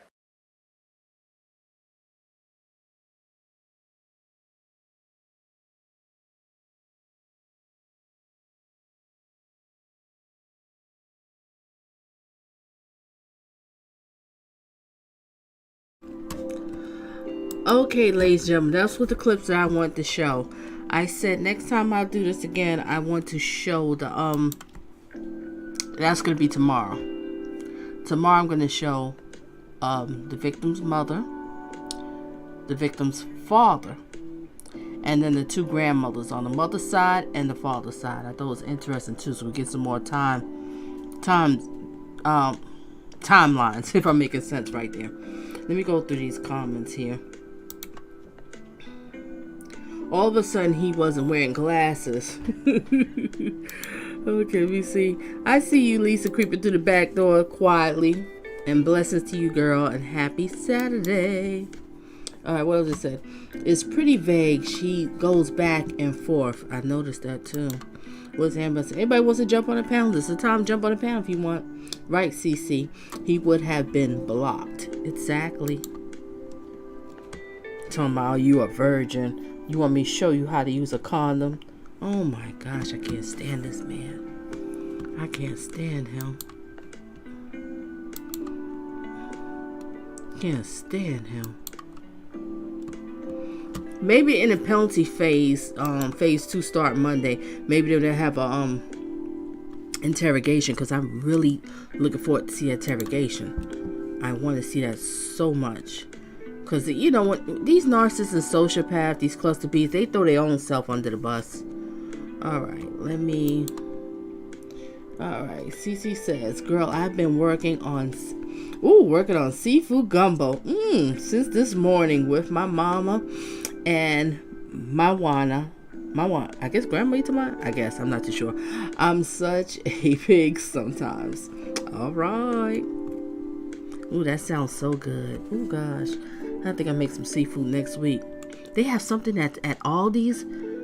I don't know if I'll be seeing these videos of people doing these mukbangs. And $10 and probably all the seafood in a bag. And of course, you should add a little bit extra, whatever. Potatoes, shrimp, and all this. I want to check out what that's all about.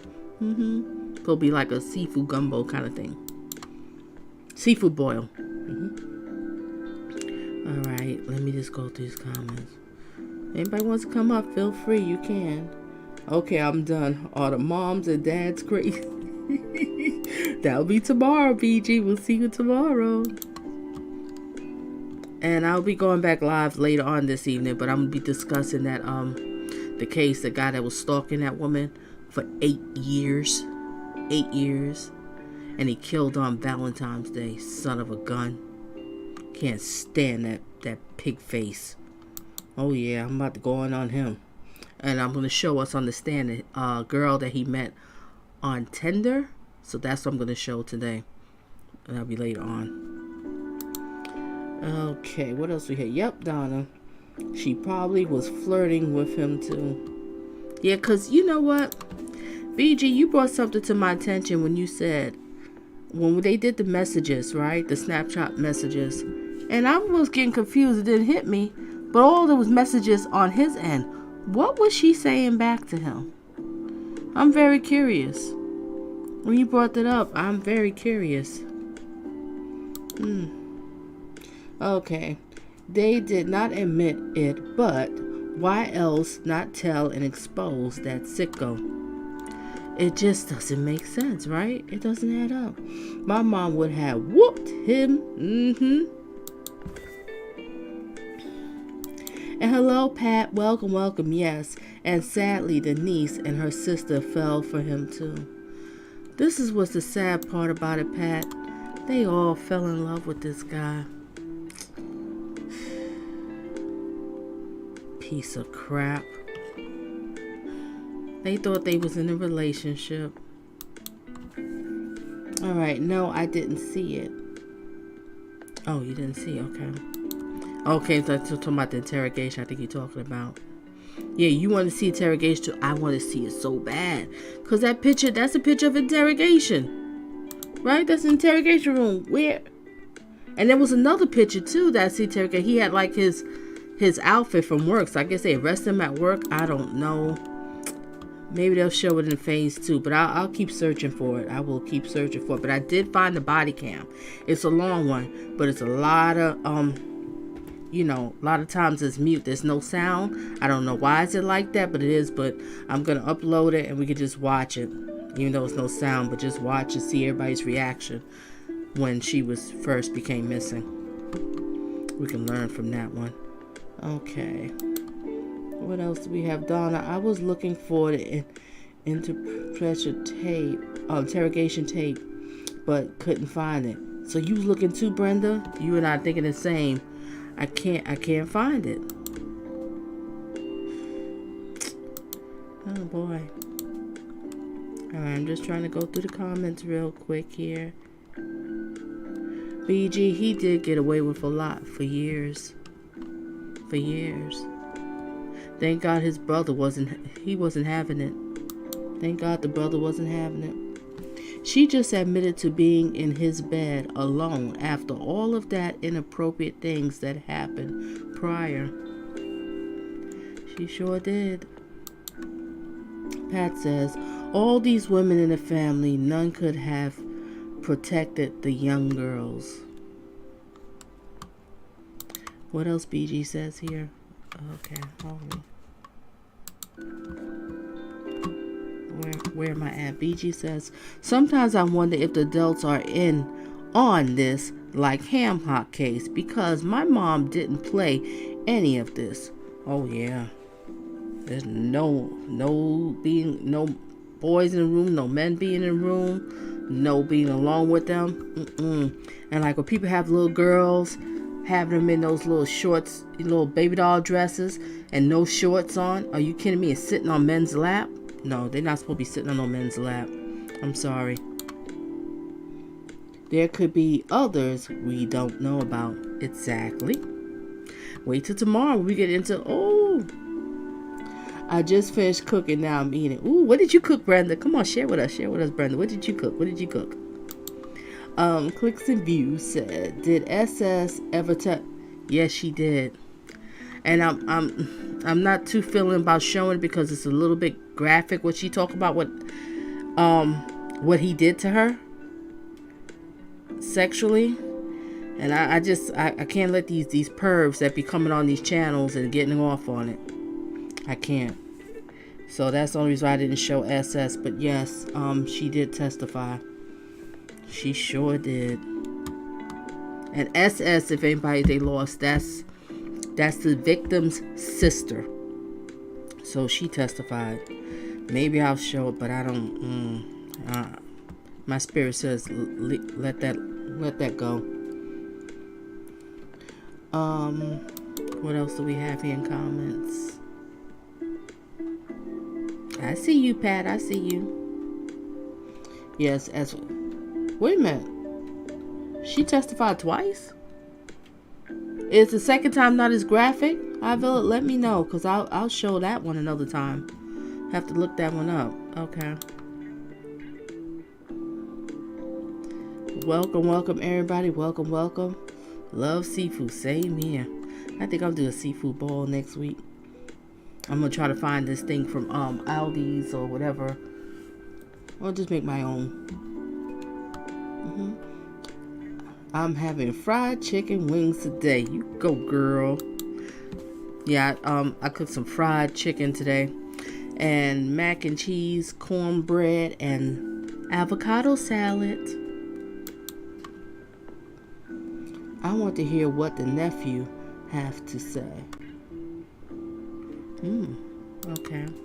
What else we up to? Amber says, right, I want to see the entire dialogue Snapchat. Yeah. And BG, you brought that to my attention. I didn't hit because I was getting lost with the comments. I would like to see what she was saying back to him, because I just want to know how much brainwashing he did to this girl. And the reason why I want to do tomorrow with the mother, because the mother said that she known him for 10 years. So if she was 16, she had to be 6. And then the sister was 5, if I'm correct with my calculations. So he was watching them since they was little. Just watch them as they grow up. And then he went for it. You sicko. Alright, let's see what this person have to say. Redbird, welcome. I don't understand why the adults didn't act on any of the accusations from these minors. Not the father, the mother, etc. The grandmother warned the mother. Yeah, I'll be showing the grandmother tomorrow. The grandmother warned the mother to keep him away, but visits were allowed. I don't get this either. Like I said, tomorrow we're going to see the mother, the victim's mother, and her father, and the victim's grandmother on the mother's side, and the victim's grandmother on the father's side. I think it'd be interesting. Okay, what else we have here? Brenda says they were young. Yeah, they were young and impressionable. So sad. Okay. What Pat says, I just subscribed to your page. I started watching your channel during the Henry Dinkins trial. Good job. You're my court TV. Oh, welcome. I'm glad to have you here, Pat. Glad to have you here, and I'm glad that you enjoy my commentary. I'm glad that you enjoy it. Overthoughts have to say. There's a body cam, but most of the audio is redacted. All assuming due to the accusation of the minor SA. That could be, because I could understand why it was off, but I'm going to upload that during the week with the body cam overthoughts. So we can just watch it. It's going to be a premiere. We can all just watch it and go from there. Brenda says meatloaf, baked potatoes, and corn. Yum, yum, yum. I haven't had meatloaf in a long time. Ooh, y'all give me some cooking ideas for my family. Alright, sickish, yep. I did watch the testimony of SS on court TV, and it was graphic. Yeah, it was. That's why I'm not feeling about putting it on here. Tomorrow's sea boil. Ooh, seafood boil. Alright. Alright. BG says, no social media if you are not going to be monitored. Too much privacy. My mother took my sister's bedroom door off. She wasn't playing. Your mother wasn't playing. But I respect that. I made baked spaghetti and garlic. Ooh. Oh, y'all killing me. That sounds so yum, yum, yum. Alright. Brenda M. Yum. Yum, yum, yum. Sounds delicious. Alright. What we get to here, it says, the ex-wife testimony was deep and she didn't play with his attorney. Oh yeah, she sure didn't. Grandma. Yeah, tomorrow we get into the grandmas. The two grandmas on mommy's side and daddy's side. If grandma says something, it's a done. Exactly. Once grandma said something, it was like everybody should have been like, that's it. He's done. He's out of here. What's going on? Well said. That's it. That's it. Pat B, the ex-wife was great on the stand. I agree. Excuse me. Okay. Am I missing anything? Yes. Good. I got my popcorn when she's on the stand. Everybody have your popcorn, crunchy munch, cocktails, water, or whatever it is you like.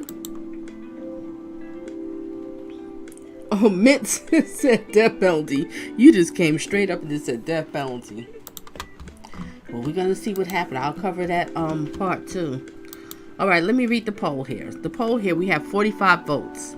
And the question I asked in the poll is, do you feel he should get death penalty? 78% says absolutely, Donna. 2% says no way, I'm not for it. So that means that people's not against. A lot of people's not against. A lot of people's against the death penalty. And me, I'm kind of that way too. I want them just to suffer in jail. But then sometimes we find out some people's in jail and they didn't even do the crime. And they find out later. So I'm a little bit, with the death penalty. But everybody's different. All right, let me go back to it. And 20% says life in prison is enough. Yep, it's enough. All right, what was I up to? I think I caught up. Chakara, I hope I'm saying right. Chakara said, y'all think he's going to get the death penalty? I think they're going to give him the death penalty. I think that jury's, because think about it. It was so fast. It was so fast how they came back with the verdict. I mean, he basically threw his own self under the bus. And I would love to play that audio when he was, they had the body wire on him. He didn't know he was being recorded. But it was so hard to hear it. I could hear him, but I couldn't hear the background and so much noise when they was asking, because they was asking some great questions. But I couldn't hear it. Jack, my co-host is here. Let me change the audio if you have something to say. Hold a second. Let me change the audio so people can hear you clearly. Okay, Jack, you have something to say. Go ahead, Jack. Okay. Yeah, this is a very disturbing story. We got a chomo here that's probably been doing this for years. You know, just like with Nicki Minaj's husband, Kenny Petty. He's a registered SO. These type of guys are very manipulative, and they'll use words and sayings, and they'll try to be hip with the young culture. You know, like the older guys and old women be trying to be hip with the young culture, kind of learn their music, kind of learn what they into, kind of learn the type of TV shows they are into, comic books, or artworks, or any of that sort. And that's how they're able to get the children, is they learn what they like, and they learn the young trends, the trends of young people, what young people like to do. Do they drink, they smoke, whatever, and they'll use that to their advantage to get access to these children. Because some of these guys, they're not here for that woman. In some cases, they're not for the woman, they're actually for the children. They just, have to go through the woman to get to the kids. Especially those type of guys that kind of get so like, do you have kids? Do you have kids? Do you have girls? Do you have girls? Oh, I like to see them soon. All this, that's a huge, that's a red cliff line right there. I mean, if you don't know that by now, this guy's, you better get this guy away from your children. Because even though we got cameras and we got social media and all these things, your child can still be manipulated to engage in sexual activity with an adult, male or female. They have no business dealing with children, especially young children.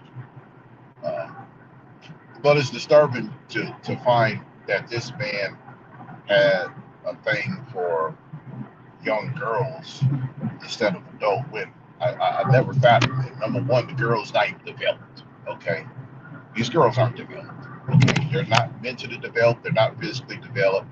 They still eat annihilators. They're still eating lemon heads and playing Twister and Rainbow Bright. Okay, it's just really insane that these guys will take a risk out their own lives, out their freedom, just to get with an underage individual. That's my speech. And great point that you said. Why would they want to risk their whole lives like that? He had a beautiful wife, Jack. Beautiful wife. But no, that wasn't working. I believe he only got with her because of the young girls around. That's what I'm saying. Yep, and this is what they prey on. And tomorrow, Jack, I'm gonna do the mother, the father, and the grandparents, grandma on both sides. And it was something like the mother said that she known him for 10 years, and he used to, when her kids was little, he used to help to watch the kids. See what I'm saying? So he was grooming since back then. He was looking at those little girls. It's really it's a hot mess. It's so sad, but we have to watch our children. Even when they teenagers, you still have to watch them. Because these predators out here, and I'm hearing about this girl, Jack, that she's so smart, so educated, had everything going. Oh boy, this is so sad. It really is. She fell, unfortunately, she fell for that predator rod. Yep, she did. And all these other girls who I was playing too, I think they was all in love with him, Jack. Yeah, because he got that light skin and good hair. Lord have mercy. You just keep it real. Just like with what's that guy named DJ Kid, whatever his name is. Oh gosh, right. It's kind of like the same effect. Jason out Yeah, Jason Jason Roger Pope. Pope. Yeah. Jason Roger Pope. That's another one. We have to do a story on that one. Oh yeah, he was a piece of work. Oh yes, he was a piece of work. All right, I'm gonna close. Let me that miss everybody's comments. If I missed it, no disrespect. If I missed it, them young girls barely knew how to wash properly, and here he goes. I mean, sir, exactly.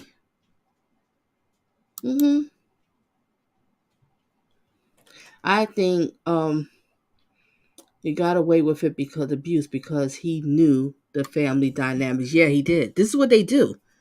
You know, they might be what you call it, but they very smart. They watch. He was watching. He was watching. Now, you said, where's the fathers? Well, I know I'm going to show tomorrow the father of the victim. Her father is going to come on the stand. It's very brief. So I'm going to show 4 people. Yeah, 4 people. It depends on the time. Maybe I'll show 5. I'll show the other aunt because it was an aunt that was on the stand too. Oh my gosh, I got to show that aunt. I should have showed it today. That aunt. Oh, we have a lot tomorrow. If y'all gonna be here tomorrow night, you can watch the replay. I completely understand, but I have to show the aunt. There was another aunt. I have to show her because she was breaking down because she was noticing some stuff about this sleazeball right here, and she was like, I like that aunt. I like her. Her pretty self too. All the women, all the sisters are pretty. Pretty. Exactly. They loved him, but knew it wasn't right. They liked what he was doing, which is why they never came forward until now. This is the sad part. I didn't want to say that, but I kind of agree with you. What else we have? Why on earth would anyone want a man who's not the biological father watching their daughters? Bingo. I don't understand either. This is so sad. But like I said, I feel sorry for the mother and I feel sorry, for the ex-wife. It's just a mess. Broke down. Oh, but someone left me a comment, ladies and gentlemen, and they said they know him or something like that. I don't know how true it is or whatever.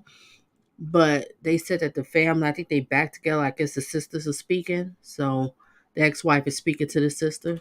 So that's good to hear. I'm surprised, hopefully, but I know it'll never be the same. He'll never be the same. All right, what was I up to? Where's the father facts? Right. Okay, Amber says exactly he's real. Oh, I read that one. That's where I read that one. I think I missed Chikara. Why on earth would anyone want a man who's not? Oh, I said that one. I didn't. Okay, I did all the comments. Okay, ladies and gentlemen, let me end this here. Like I said, I'll be going live again later on this evening, and I'll be focusing on that lady that was with this guy. She dated him years ago. She got rid of him because he was abusive and controlling. Got order protection. She did the right stages, and he basically was stalking her for 8 years. And they bumped up at an event. He went crazy. Like, you ruined my life. You ruined my life. Let me show you the picture. This case I'm talking about. I have the picture here. This cycle right here. You ruined my life. You ruined my life. And he killed her on Valentine's Day. He tried to inject her with nicotine, and he threw her off the balcony. Yep. And she was a big-time Hollywood sex therapist. All right, that'll be later on this evening. If y'all interested, come, feel free. Or catch a replay, whatever's up to you. All right, so ladies and gentlemen, we're going to end this here tomorrow. Like I said, tomorrow, probably like around 3 Eastern time, something like that, or whatever, around 3 Eastern time, that I'll be showing the mother, the father, and grandma on mama's side, grandma on daddy's side. And we will go from there. And That's it. I don't have nothing else to say. Prayers to the family. But thank God he's found guilty. And everybody, date smart, not thirsty. Be careful who you bring around your children. Be careful. Adios.